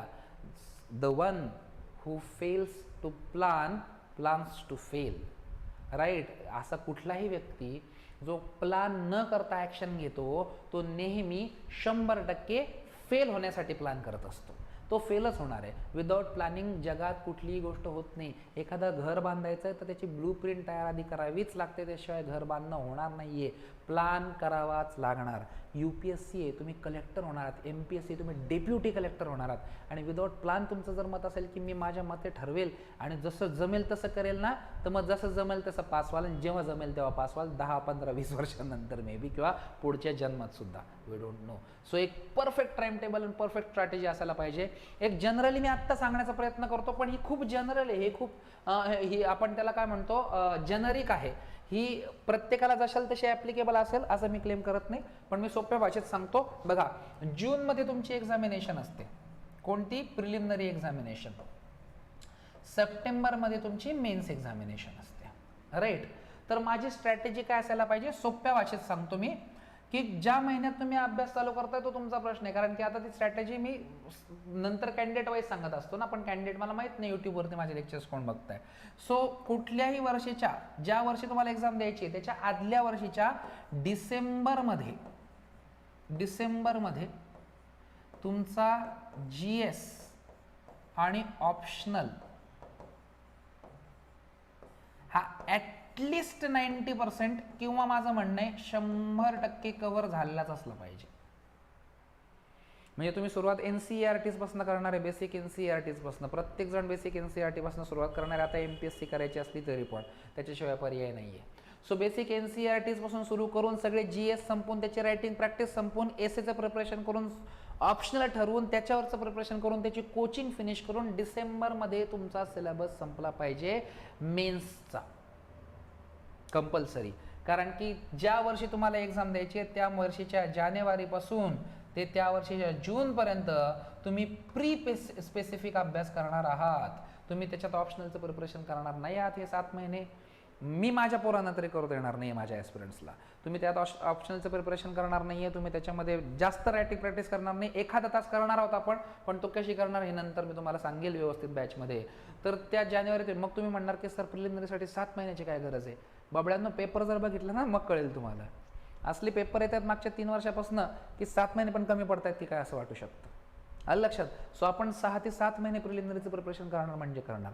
तर जनरल प्लॅन अँड स्ट्रॅटेजी मी तुम्हाला काय सांगतोय, जनरल प्लॅन अँड स्ट्रॅटेजी ही असेल की तुम्हाला डिसेंबरमध्ये तुमची मेन्स ऑप्शनल संपवायची आहे, एसे वगैरे सगळ्याचं प्रिपरेशन करून मोकळं व्हायचं आहे आणि त्यानंतर जानेवारी ते जून फक्त प्रिलिमिनरीचं प्रिपरेशन करायचं आहे आणि पुन्हा जून ते सप्टेंबर प्रिलिमिनरी ते मेन्सच्या टाईममध्ये ह्या सगळ्याची रिव्हिजन करायची आहे. कारण सप्टेंबरला आपल्याला मेन्स द्यायची आहे, त्याच्यावर नंतर ठरणार आहे आपण कोण होणार आहे. तर पहिली गोष्ट आहे की perfect plan, perfect time table and strategy असले पाहिजे. दुसरं strong foundation and conceptual clarity असायलाच पाहिजे. That is your strategy. की माझं फाउंडेशन स्ट्रॉंग असलंच पाहिजे. फाउंडेशन कुठून स्ट्रॉंग होणार? Only through NCERTs. मग तुम्ही म्हणणार की सर मला MPSC करायची आहे, मला पूर्ण मराठी मीडियममधून करायची, NCERT मराठी मीडियममध्ये नसतात, मग मी हिंदीतून वाचू का? चुकूनही तो प्रयत्न करू नका, चुकूनही नाही. कारण की तुम्हाला जी वाटते ना हिंदी आपल्याला येते, तुम्ही ज्याला हिंदी समजताय ती हिंदी नाही आहे, ती कुठली तरी वेगळीच भाषा आहे. कारण टिपिकल UPSCच्या स्टँडर्डची हिंदी शुद्ध हिंदी आणि ती शुद्ध हिंदी आपल्याला येत नाही. सो त्याच्यामुळे हिंदीतले NCERT वाचू नका, काहीच कळणार नाही. बिलीव्ह मी, त्या हिंदीपेक्षा तुमची इंग्लिश जास्त चांगली आहे, तुम्हाला किती इंग्लिश तुमची खराब वाटत असली तरी. आलं लक्षात. सो त्याच्यामुळे तुम्हाला प्रिपरेशन करायचं आहे, बेसिक फाउंडेशन कव्हर करायचं आहे NCERTs मधून. आता NCERTs कोणते वाचावेत? तर त्यासाठी तुम्हाला एक काम करायचं आहे. तुम्हाला हे काम करायचं आहे की हे जे नंबर्स आपल्या डिस्क्रिप्शनमध्ये दिलेले असतील त्या नंबर्सवरती तुम्हाला ना टेक्स्ट मेसेज व्हॉट्सॲप मेसेज पाठवायचा आहे. तुमचं नाव, गाव आणि त्याच्या खाली लिहायचं आहे की सर NCERT आणि सगळ्या रेफरन्स बुकची लिस्ट पाठवा प्लीज. आणि त्याची एक PDF मी तुम्हाला पाठवेल ज्याच्यामधून तुम्हाला कळेल की NCERTs कोणते कोणते वाचायचे आहेत. पुन्हा एकदा क्लिअर करतो, यूट्यूबवरच्या 90% लेक्चरमध्ये चुकीची इन्फॉर्मेशन आहे. वाय? बिकॉज अजूनही ते जुनाच पॅटर्न फॉलो करतायत मॅक्सिमम लोक, की ज्याच्यामध्ये तुम्हाला सांगतं की 6वी ते 12वीचे NCERT वाचून काढा. डुप्लिकेशन ऑफ एफर्ट्स करू नका, खूप कमी NCERTs वाचावे लागतात आपल्याला. सो ठराविक लिस्ट आहे त्याची, ती लिस्ट मी तुम्हाला पाठवेल. त्या लिस्टवरचेच NCERT विकत घ्यायचे आणि तेवढेच वाचायचे, 2-2, 3-3 वेळेस वाचून काढायचे. आणि रेफरन्स बुकची लिस्ट पण तेवढीच फॉलो करा. जुन्या MPSCच्या पोरांना बुक्सची लिस्ट बदलावी लागेल बाबांनो. ते बुक्स आता तुमच्या कामाचे नाहीत. त्या बुक्सचे नाव मला घ्यायला लावू नका, पण ते बुक्स तुमच्या कामाचे नाहीत. कुठल्याही लोकल कोचिंग क्लासनं तयार केलेले बुक आता अजिबात कामाचे नाहीत. तुम्ही नवीन पॅटर्नची MPSC पास करू शकत नाही त्यावरनं. ओके, त्यावरनं जुन्या पॅटर्नची पण पास होत नव्हती, पण जाऊ द्या आता कशाला उगीच. Okay, so strong foundation and conceptual clarity तुम्हाला लागेल की जी फक्त NCERT मधनं आणि तुमच्या गाईडकडनं तुम्हाला येऊ शकते. त्यानंतर कन्सोलिडेशन अँड रिव्हिजन. तुम्ही जे नॉलेज घेताय ते तुम्हाला नंतर कन्सोलिडेट करावं लागणार आहे. कन्सोलिडेट म्हणजे काय की बघा, आपल्याला UPSCनं GS1 मध्ये सांगून दिलंय की बाबा हिस्ट्री आहे, जिओग्राफी आहे. GS2 मध्ये सांगितलं पॉलिटी आहे, GS3 मध्ये सांगितलं इकॉनॉमी आहे, GS4 मध्ये सांगितलं एथिक्स आहे. याचा अर्थ असा आहे का की हे 4 वेगवेगळे सब्जेक्ट आणि 4 वेगवेगळ्या पद्धतीने आपण अभ्यास करणार आहोत? नो. तुम्ही जे इकॉनॉमीमध्ये घेताय त्याचं इंटरकनेक्शन पॉलिटीत लागतं. तुम्ही जे पॉलिटीत आहे त्याचं इंटरकनेक्शन हिस्ट्रीमध्ये आहे. तुम्ही जे हिस्ट्रीत करणार त्याचं इंटरकनेक्शन पॉलिटी आणि इकॉनॉमी दोन्हीमध्ये थोडं थोडं लागू शकतं. तुम्ही जे जिओग्राफीत करता त्याचं इंटरकनेक्शन एन्व्हायरमेंटमध्ये. हे सगळं कन्सोलिडेटेड नॉलेज आहे. एकच एक्झाम आहे, थोडेसे डोळे उघडा बघा नीट, असं कुठलं तरी ते न्यूज चॅनलचं आहे ना, ते तशातलं मी म्हणतोय की असा आपल्याला अभ्यास आपण इंटिग्रेटेड स्टडी करत असतो. म्हणून तर मी म्हणत असतो की त्यासाठी UPSC केलेल्या माणसानंच तुम्हाला हे शिकवलं पाहिजे. कारण हे मी ज्या लेवलवरती बोलतोय ना ते डेप्थ आहे. आणि ती डेप्थ UPSCला लागते, इंटिग्रेटेड स्टडी लागते. मी पॉलिटीचा अभ्यास करतोय म्हणजे फक्त पॉलिटीचा अभ्यास करत नसतो, मला हिस्ट्रीचं फाउंडेशन असतं, मला इकॉनॉमिक्सची अंडरस्टँडिंग असते, तेव्हा मला पॉलिटिक्स चांगलं उत्तर लिहिता असतं. Multi dimensional answer is required. So जर ऑब्जेक्टिव्ह नेचरनं शिकवणारा ट्रेनर असेल तर त्याला मल्टी डायमेन्शनल आन्सर समजणारच नाही. म्हणजे काय मल्टी डायमेन्शन काय हेच माहित नाही ना आम्हाला. सो त्याच्यामुळे जरा यार तुम्हाला गैरसमज होईल की मी माझ्या क्लाससाठी म्हणतोय, पण माझी तळतळ समजून घ्या थोडीशी. Okay, so multi dimensional answer required आहे. कन्सोलिडेशन ऑफ स्टडी, जेव्हा तुम्ही सगळा अभ्यास करणार ना ते नंतर एकदा कन्सोलिडेट करावा लागतो, आपल्या नोट्स बनवाव्या लागतात बढिया. आणि रिव्हिजन मॅटर्स अ लॉट. रिव्हिजनच्या खूप वेगवेगळ्या पद्धती आहेत. काही जण वीकली रिव्हिजन करतात की बाबा मंडे टू सॅटर्डेचा सिलेबस प्लॅन केला, Monday to Saturday schedule plan केलं आणि पर संडे रिव्हिजन केली. काही जण मंथली शेवटचे 5 दिवस रिव्हिजनसाठी ठेवतात की 1 to 25 अभ्यास करायचा, शेवटचे 5 दिवस फक्त रिव्हिजन करायची. कुठल्याही प्रकारची स्ट्रॅटेजी आपल्याला सुटेबल असू शकते, पण revision is required. And how many revisions? At least 3 revisions. Read each and every word and each and every line at least thrice. आणि त्याच्यामुळे you have to use very minimal reference material. आपलं जेवढं reference material आहे ते आपल्याला किमान 3दा वाचायचं आहे, अदरवाईज एक्झाममध्ये जाण्यातच मजा नाही. 3 रिव्हिजन असल्याशिवाय काही अर्थच नाही. सो त्याच्यामुळे एवढं मोठं मटेरियल गोळा केलं की ते एकदाच वाचून होतंय. एका सब्जेक्टसाठी मी 10 पुस्तक वाचतोय, नो, एक पुस्तक 10 वेळेस वाचा. राईट, मिनिमम 3 रिव्हिजन्स रिक्वायर्ड आहेत. त्याच्याशिवाय UPSC आणि नवीन पॅटर्नची MPSC पास होऊ शकत नाही. त्यानंतर इव्हॅल्युएशन ऑफ प्रिपरेशन. तुम्ही जे काय करताय ते इव्हॅल्युएट झालंच पाहिजे. राईट, तुमच्यापैकी काही लोकांनी जर समजा जिम कधी लावली असेल तर आपण जिम लावल्यानंतर एक ट्रेंड असतो ना की समजा जिम, स्टँडर्ड जिमबद्दल मी बोलतोय, राईट, कारण की आपले कोचिंग पण स्टँडर्ड आहे. राईट, सो त्याच स्टँडर्डवरती आपण बोलणार. जर स्टँडर्ड जिममध्ये तुम्ही गेला असेल तर गेल्यानंतर तुमचं एक शीट बनवली जाते. जशी आमची जिमची ट्रेनर त्याला काला चिठ्ठा म्हणायचे की चल तेरा काला चिठ्ठा बनवतो. म्हणजे काय की तुमचं त्याच्यावरती BMI घेतला जातं ना, तुमचं वेट घेतलं जातं किती आहे, मग जनरली तुमचे फॅट्स किती आहेत ते कन्सिडर केले जातात. आणि दर महिन्याला मग तुमचा एक ठरलेला दिवस असतो की ज्या दिवशी इव्हॅल्युएट केलं जातं की तुम्ही नक्की तुमची जिम बरोबर लेवलवरती चालू आहे की नाही. म्हणजेच तुम्ही जर ते परत टेस्ट नाही केलं की मी जे करतोय ते बरोबर करतोय की नाही मध्ये, तर जेव्हा फायनल एक्झाम द्यायची वेळ येईल ना तेव्हा मग सगळे वांदे होतील, कारण तेव्हा चुका समोर येतील सगळ्या. सो कंटिन्युअस इव्हॅल्युएशन, कंटिन्युअस तुमच्यावरती गायडन्स राहिलं पाहिजे. राईट, ते पाहिजेच. आणि ते तुमच्यापेक्षा म्हणजे दुसरं कोणीतरी इव्हॅल्युएट केलं पाहिजे. तुम्ही स्वतःचा आन्सर कसं इव्हॅल्युएट करणार? आपण तर स्वतःला भारीच म्हणणार. सो इव्हॅल्युएशन राहिलंच पाहिजे. म्हणजेच टेस्ट सिरीज तुमच्या चांगल्या राहिल्याच पाहिजेत. आता एज्युनेशन अकॅडमीमध्ये काय तर आपल्या बॅचमध्ये आपण टेस्ट सिरीज इन्क्लूड करूनच तुम्हाला फीस देतो, आणि ती पण मार्केटमधल्या कुठल्याही क्लासपेक्षा 50% पेक्षा कमी आहे. ऑनलाईन असू द्या, ऑफलाईन असू द्या, you can not compare. Right, fees पण कम्पेअर नका करून, क्वालिटी पण कम्पेअर नका करू. That there is no comparison in it. Okay, त्याच्यानंतर कन्सिस्टन्सी पाहिजे, भयंकर कन्सिस्टन्सी पाहिजे. असं असू शकतं की एखाद्या अटेम्प्टमध्ये नाही झालं तर थोडंसं कन्सिस्टंट राहा, ॲटलीस्ट 2 अटेम्प्टपर्यंत तयारी करा, 2 अटेम्प्टपर्यंत ताकद ठेवा स्वतःची. कारण कन्सिस्टन्सी जोपर्यंत नाही तोपर्यंत नाही मजा. आणि कन्सिस्टन्सी अटेम्प्टचीच नाही, इव्हन प्रिपरेशनची सुद्धा. 8, 15, 20 दिवस एकदम भारी जोमाने केला, 8, 10 तास, नंतर डायरेक्ट 2 तासावर गाडी आली, तसं नाही चालणार. 4 तास चालू द्या, 6 तास चालू द्या, पण कन्सिस्टंट चालू द्या. 15 तासांची पण गरज नाही, पण 2 तासांनी पण होणार नाही. 6 तास चालू द्या, ऑप्टिमम लेवलवरती चालू द्या, पण कंटिन्यू 1 वर्ष, 1.5 वर्ष, रोज 6 तास, संडेचा पण गॅप नाही. Consistency matters. The one who is consistent gets passed. The one who is knowledgeable does not or may not. Okay. त्याच्यानंतर discussions and answer writing. Now this is extremely important. Now for answer writing, you are actually we are here actually talking about a guidance program. We are talking about mentor. We are talking about a coaching. Right, का? कारण की answer writing तुम्ही केली तर तुमचा check करून देणारा माणूस तेवढा हुशार, तेवढा अंडरस्टँडिंग पाहिजे ना त्याची. राईट, आणि डिस्कशन्स इथे आपण काय बोलतोय, इथे फक्त ट्रेनरबद्दल नाही बोलणं चालू, इथे तुमच्या पियर्सबद्दल बोलणं चालू आहे, इथे तुमचे जे सोबतचे ॲस्पिरंट्स आहेत त्यांच्याबद्दल बोलणं चालू आहे. तर जसं हिस्ट्री आहे, फॅक्च्युअल सब्जेक्ट आहे. पॉलिटिकली काही गोष्टी, कॉन्स्टिट्यूशन फॅक्च्युअल आहे, किंवा करंट अफेअर्स भरपूर फॅक्च्युअल असतात. सो अशा काही गोष्टी असतात की त्या फक्त डिस्कशन थ्रू फार चांगल्या होतात. सो त्याच्यामुळे ऑलवेज रिमेंबर की UPSC किंवा MPSC करत असाल तर स्वतःचा एक ग्रुप तयार करा. आयसोलेटेड अभ्यास नका करू. एकट्यात UPSC MPSC होत नाही. ग्रुप ठेवा, परंतु तेवढे सिरियस पाहिजे सगळे लोक, आणि सेम क्लासचे असतील तर जास्त चांगला. राईट, इव्हन 2-3 वेगवेगळ्या क्लासचे असतील तरी पण चांगलं म्हणा, कारण की मग एकमेकांना शेअर तरी करता येईल की तुझ्या क्लासमध्ये काय झालं, माझ्या क्लासमध्ये काय झालं. पण डिस्कशन झालं पाहिजे. डिस्कशन कंपल्सरी ठेवा. रोजचा अर्धा तास डिस्कशनसाठी स्वतःच्या ग्रुपसोबत काढा. आणि ऑलवेज बी ऑप्टिमिस्टिक, कारण या वरच्या सगळ्या गोष्टी टेक्निकल झाल्या, but always be positive. about your preparation. Always believe in yourself that you are preparing well. Of course, your guide, your trainer will do it for you also, but be self motivated too. Always be optimistic की yes I can do it. आणि असं नका करू की आता समजा बऱ्याचदा असं होतं ना, समजा माझ्याकडे like when I or any other trainer of Education Academy comes to teach you, you feel awestruck की अरे यार हे किती नॉलेजेबल आहेत, ह्यांना इतके हुशार आहेत, पण सर स्वतः कधीच पूर्ण आहे म्हणजे कम्प्लीट लाईक IAS नाही होऊ शकले, कुठून ना कुठून मग इंटरव्ह्यू 2दा दिले परंतु बाहेर तर निघले शेवटी. तर सरच नाही झाले तर मी काय होणार? नो, सर नाही झाले याच्या मागे सरांचा काही वेगळे प्रॉब्लेम्स होते, काही वेगळ्या चुका होत्या. एक गोष्ट नेहमी लक्षात ठेवा, मी माझ्या बॅचमध्ये नेहमी सांगत असतो, the person who has failed UPSC can only pass you in this examination. जे UPSCत फेल झाले तेच तुम्हाला पास करू शकतात. का? कारण की आम्हाला माहिती आहे आम्ही काय चुका केलेल्या आहेत आणि त्या चुका आम्ही तुमच्याकडनं होऊ देणार नाही.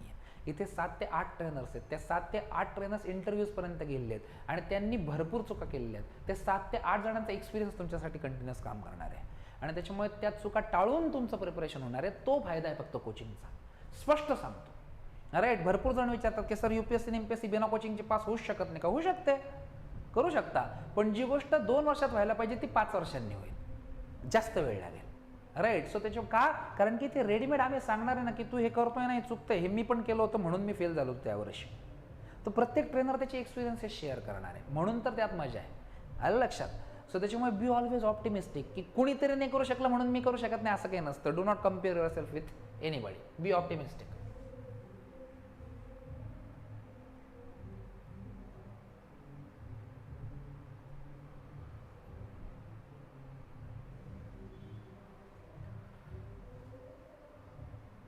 यानंतर काय? Now let us come down to myth, last portion of the session. मला माहिती आहे सेशन थोडंसं लांब होतं, पण मला हे माहिती आहे की तुम्हाला बोर तर नक्कीच होत नसेल. आता मिथ काय? पहिली गोष्ट, it is the toughest examination, mother of all examination. It is a myth.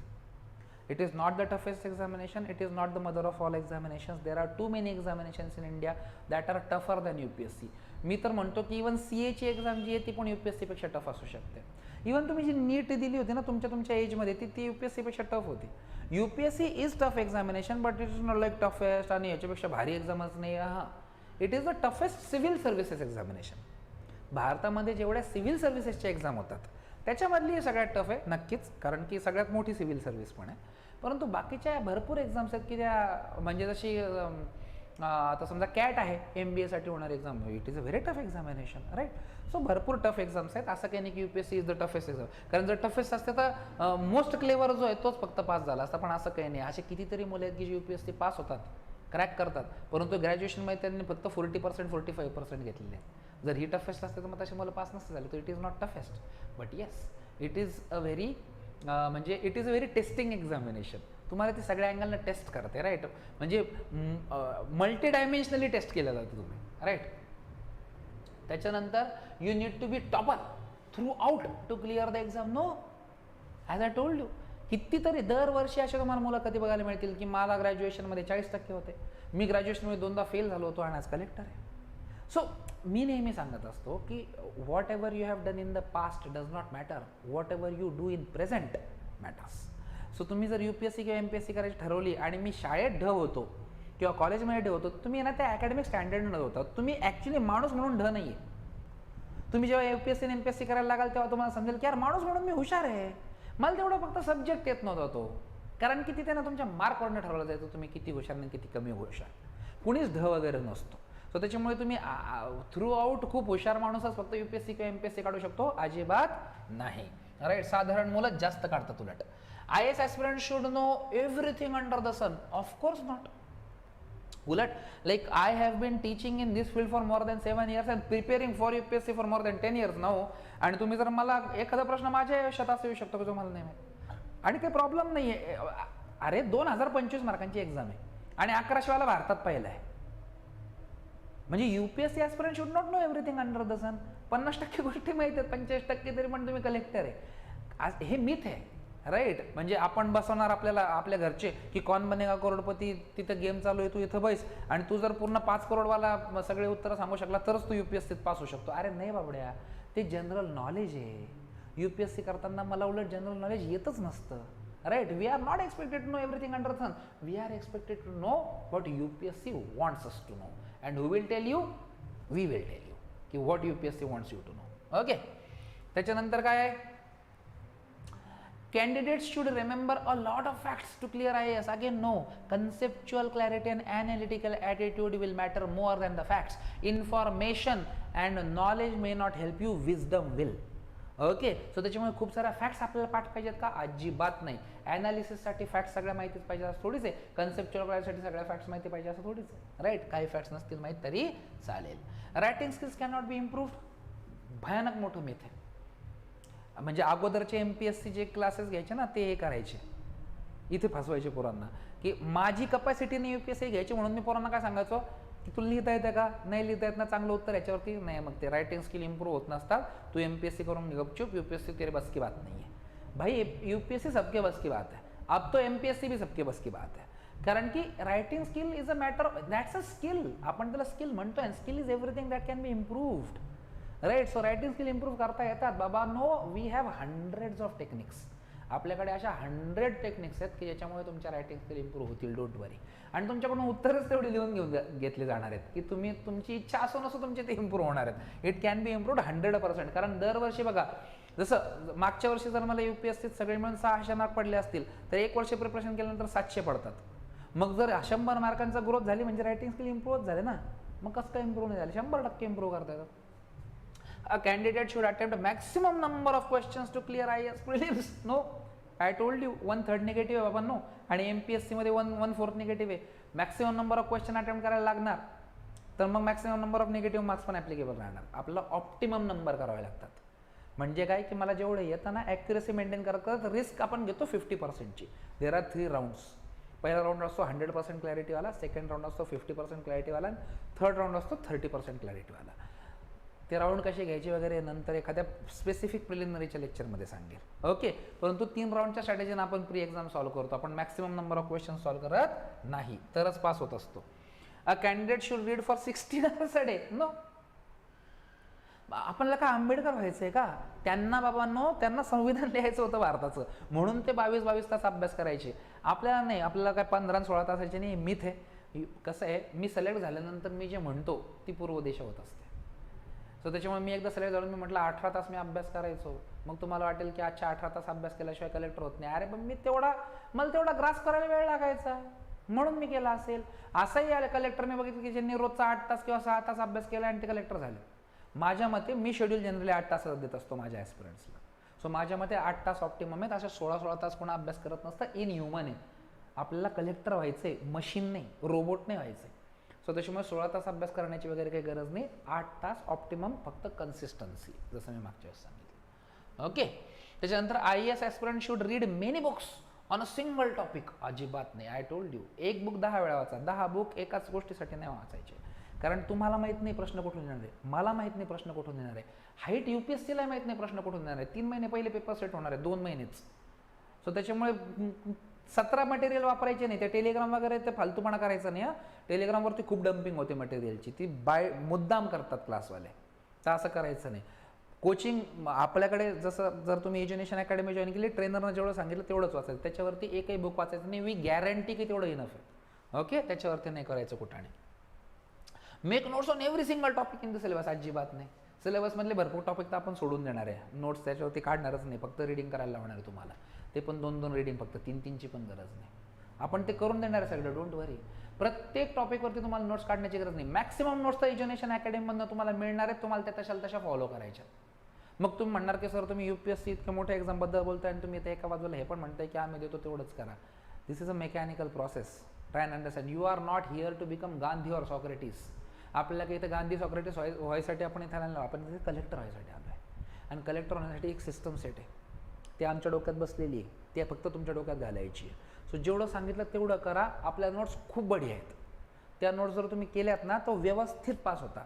सध्या इंग्लिश मटेरियल 100% रेडी आहे. आता MPSCच्या बॅचसाठी पूर्ण मराठी मटेरियल बनवण्याचा प्रयत्न आहे, परंतु थोडंसं मुश्किल जाणार आहे. पण बघूयात आपण ते काय करायचं आहे. बॅच प्रत्येक बायलिंग्वल असते. म्हणजे आता तसं आपल्या रेग्युलर एक्झिस्टिंग UPSCच्या बॅचमध्ये कितीतरी मुलं असेल की जे मराठीमध्ये UPSC देणार आहेत, पण ते मटेरियल इंग्लिश वापरतात आणि नंतर मराठी ट्रान्सलेट करून देतात. तेवढी मेहनत घ्यायला काही हरकत नाही आहे कलेक्टर होण्यासाठी, आहे की नाही. तर त्याच्यामुळे येस, मराठी मटेरियल पण तुम्हाला मिळेल, पण 100% मराठीच्या नादी लागू नका. जसं की आता न्यूजपेपर आहे, तुम्ही म्हणणार की सर मला MPSC मराठीतून करायची, डिस्क्रिप्टिव्ह की असे ना, मी फक्त लोकसत्ता वाचेल. नो बाबड्या, तुला इंडियन एक्सप्रेस वाचावंच लागणार इथून पुढे. फक्त Loksatta is not enough to crack the new type of MPSC examination now. आता इंडियन एक्सप्रेस वाचावं लागेल. सो त्याच्यामुळे काही गोष्टी अशा की तुम्हाला इंग्लिशमध्ये कराव्याच लागणार आहेत, त्याला काही पर्याय उरणार नाही आहे. So that's a myth. And then we say की मग व्हाय इतकं सगळे कुठं नाही करत साहेब मला, म्हणजे तुम्ही म्हणू शकता ना सर मग कशाला करू MPSC किंवा UPSC, ह्याच्यापेक्षा ना मी अजून काहीतरी करत ना MBA क्रॅक करतो, CET चांगल्या कॉलेजमधून MBA करतो, घेतो 1,00,000-1.5 लाखाची नोकरी. घ्या 1,00,000-1.5 लाखाची नोकरी घ्याल, 2 लाखाची 5 लाखाची नोकरी कराल, एखादी कंपनी टाकाल, कंपनीचा CEO व्हाल, मालक व्हाल, अजून काय व्हाल, एकदम भारी डॉक्टर व्हाल, वकील व्हाल, काय व्हायचं ते व्हाल, परंतु बाहुबली नाही होऊ शकत. तुम्ही कम्पेअर करा यार, तुम्ही कम्पेअर करा, तुम्ही कुठलाही जॉब कम्पेअर करा. So you can be the best doctor, you can be the best engineer, you can be a best lawyer, you can be a best pilot, you can be whoever you want to. That's not a problem. The problem only is if you compare any job in India right now with an IAS, then IAS चं जे per day ते नेहमी असं भारीच राहणार. जिथे collector व्हाय तिथे बाकी कोणी मग मजा नाही, राईट. आणि ही फॅक्ट आहे. तुम्हाला एक बॉलिवूडचे दिग्गज आहेत बघा, अन्नू कपूर नावाचे, त्यांचा एक इंटरव्ह्यू मी ऐकला होता. लाहोरचा जन्म आहे त्यांचा, तेव्हा पाकिस्तान इंडिया पाकिस्तानची हे झालेली नसेल तेव्हाचा जन्म आहे. तर त्यांनी एका इंटरव्ह्यू त्यांचं घर जुनं तिथे होतं, त्यांचा जन्म तिथला असेल नसेल, factually correct, I am not factually correct about this, परंतु त्यांनी ती घटना सांगितली होती की माझं लहानपणी स्वप्न होतं की मला कलेक्टर व्हायचं, मला IAS व्हायचं, आणि त्यासाठी मी खूप प्रयत्न केला होता, परंतु घरची परिस्थिती वगैरे खराब होती, म्हणून मग आकाशवाणी नसायचं का तेव्हा, रेडिओ, त्याच्यावरती जॉब घ्यावा लागला. मग नंतर मग एंटरटेनमेंट इंडस्ट्रीमध्ये आलो, हळूहळू करत मग व्हिज्युअलमध्ये आलो, दूरदर्शनवरती आलो, आणि हे सगळं करत बसलो. पण आजही जेव्हा मागे वळून पळतो तेव्हा वाटतं की यार कलेक्टर झालो असतो तर मजा आली असती. आता तुम्ही विचार करा, अन्नू कपूर सारखा माणूस की ज्यांना एवढं सगळं मिळवलं आहे, बॉलिवूडमधले खूप मोठी व्यक्ती आहे ती, आणि ते म्हणतात की यार अजूनही शांत बसल्यावर कधीतरी वाटतं की यार वो बात ही कुछ अलग होती. तर कलेक्टरला चॅलेंज नाही. You can be Salman Khan, you can be Shahrukh Khan, you can be Aamir Khan. तिघांची पिक्चर फ्लॉप आहे, तिघाही अब नाही मजा. बाहुबली जेव्हा येतो तेव्हा सगळे गेले की नाही, ह्यांच्या तिघांचं कलेक्शन जेवढं होतं तेवढं ह्या भाऊनी एकट्यांनी गेले की नाही, अशातला विषय. तो IAS is a Baahubali bro. IAS is something else. IAS you can not compare IAS. That satisfaction, right, फक्त स्वतःसाठी तुम्ही नाही करत आहे. ही जी मजा असते ना, ती मजा दुसरा जॉब तुम्हाला नाही देत, राईट. तुम्ही कलेक्टर असल्यानंतर तुम्हाला लोक देव मानायला लागतात रे. तुम्ही जर जिल्ह्यासाठी चांगलं काम केलं तर तुम्ही एखाद्या जिल्ह्याचं कायमचं आयुष्यभरासाठी भलं करू शकता. That's huge. सो त्याच्यासाठी आहे ना, ह्या जॉबचं कम्पॅरिझनच नाही होत. हे आपण फक्त स्वतःसाठी म्हणून नाही करत जॉब. मला 5 लाख रुपये महिना आहे, अरे पण मग तू कुणाच्या कामाला येऊ लागला. पण मी कलेक्टर आहे, मला 1 लाख रुपये महिना आहे, पण मी रोज असं काहीतरी करतो की 2-5 लाख लोकांच्या कामाला येतो. ते ती जी शांततेची झोप मिळू शकते ना, ती दुसऱ्या जॉबमध्ये कदाचित नाही मिळणार. तर त्याच्यामुळे तुम्ही ठरवा, तो तुमचा विषय, तुम्हाला करायची की नाही. पण माझं म्हणणं आहे की कंपॅरिझन नाही, there is no comparison of UPSC job and any other, right. So त्याच्यामुळे मला असं वाटतं की UPSC तुम्ही करायला हरकत नाही. आणि जर करण्याची इच्छा असेल, UPSC असेल किंवा नवीन पॅटर्नची MPSC, मी दोन्ही आता वेगवेगळ्या पकडतच नाही, त्या दोन्ही एकच आहेत. म्हणून जर तुमची ती करायची इच्छा असेल तर please get in touch with Edunation academy as soon as possible. आपले लेक्चर्स ऑनलाईन आणि ऑफलाईन दोन्हीही असतात. प्रत्येक लेक्चर रेकॉर्डेड असतं, तुम्हाला लाईफ टाईमसाठी अवेलेबल असणार आहे, राईट. म्हणजे तुमची बॅच 1 वर्षाने संपणार. ऑफकोर्स GSची जी बॅच आपली असते ती 1 वर्षाची असते, ऑप्शनलची बॅच 6 महिन्यांची असते. तर ती बॅच तुमची 1 वर्षाने संपणार आहे, ऑप्शनलची 6 महिन्यांनी संपणार आहे. पण ते रेकॉर्डेड लेक्चर तुमच्या एज्युनेशन अकॅडमी ॲप आहे आपलं, त्या एज्युनेशन अकॅडमी ॲपवरती लाईफ टाईम तुमच्यासाठी तसेच राहतील. तुम्ही ते लेक्चर कितीही वेळा रिपीट करू शकता. तो फीस बाकीच्या क्लासेसपेक्षा अर्ध्यापेक्षा कमी आहे, आणि तेच लेक्चर रिपीट करण्याचे किती वेळेस मुभा आहे. प्लस दर शनिवारचं जे करंट अफेअरचं लेक्चर आहे ते तुमच्यासाठी फ्री राहणार लाईफ टाईमसाठी. सो तुमची बॅच जरी यावर्षी झाली आणि 2 वर्षांनी तुम्ही एक्झाम देत असला तरी तुम्ही करंट अपडेटेड राहणार एज्युनेशन अकॅडमीकडून. टेस्ट सिरीज झाली, सर्व आला त्या गोष्टीमध्ये. सो तुम्हाला MPSC करायची असू द्या, तुम्हाला मॉड्यूल वाईज प्रिपरेशन करायचं असू द्या, तुम्हाला फुल लेंथ GSची बॅच करायची असू द्या, किंवा फक्त मेंटॉरशिपची गरज आहे, सर फक्त हँड होल्डिंग करा, आठवड्यातून 1 कॉल हवा आहे आणि माझे आन्सर वगैरे चेक करून हवेत, अशा प्रकारे काहीतरी असू द्या. तुमचा क्लास ऑलरेडी जर कुठे झाला असेल पण तुम्हाला असं वाटत असेल की एज्युनेशन अकॅडमीकडून तुम्हाला अजून चांगलं गायडन्स मिळू शकतं, तर मेंटॉरशिप असू द्या. आपल्याकडे सगळे ऑप्शन्स अवेलेबल आहेत. ऑनलाईन अवेलेबल आहे, ऑफलाईन सध्या फक्त औरंगाबादला अवेलेबल आहे. परंतु औरंगाबाद ही एक सध्या अशी सिटी झालेली आहे की टियर 2 सिटी आहे, पण टियर 1च्या सिटीसारखं सगळं तुम्हाला इथे अवेलेबल आहे, परंतु तरी अजून इकॉनॉमी टियर 2ची आहे, म्हणजे इथे राहणं परवडतं.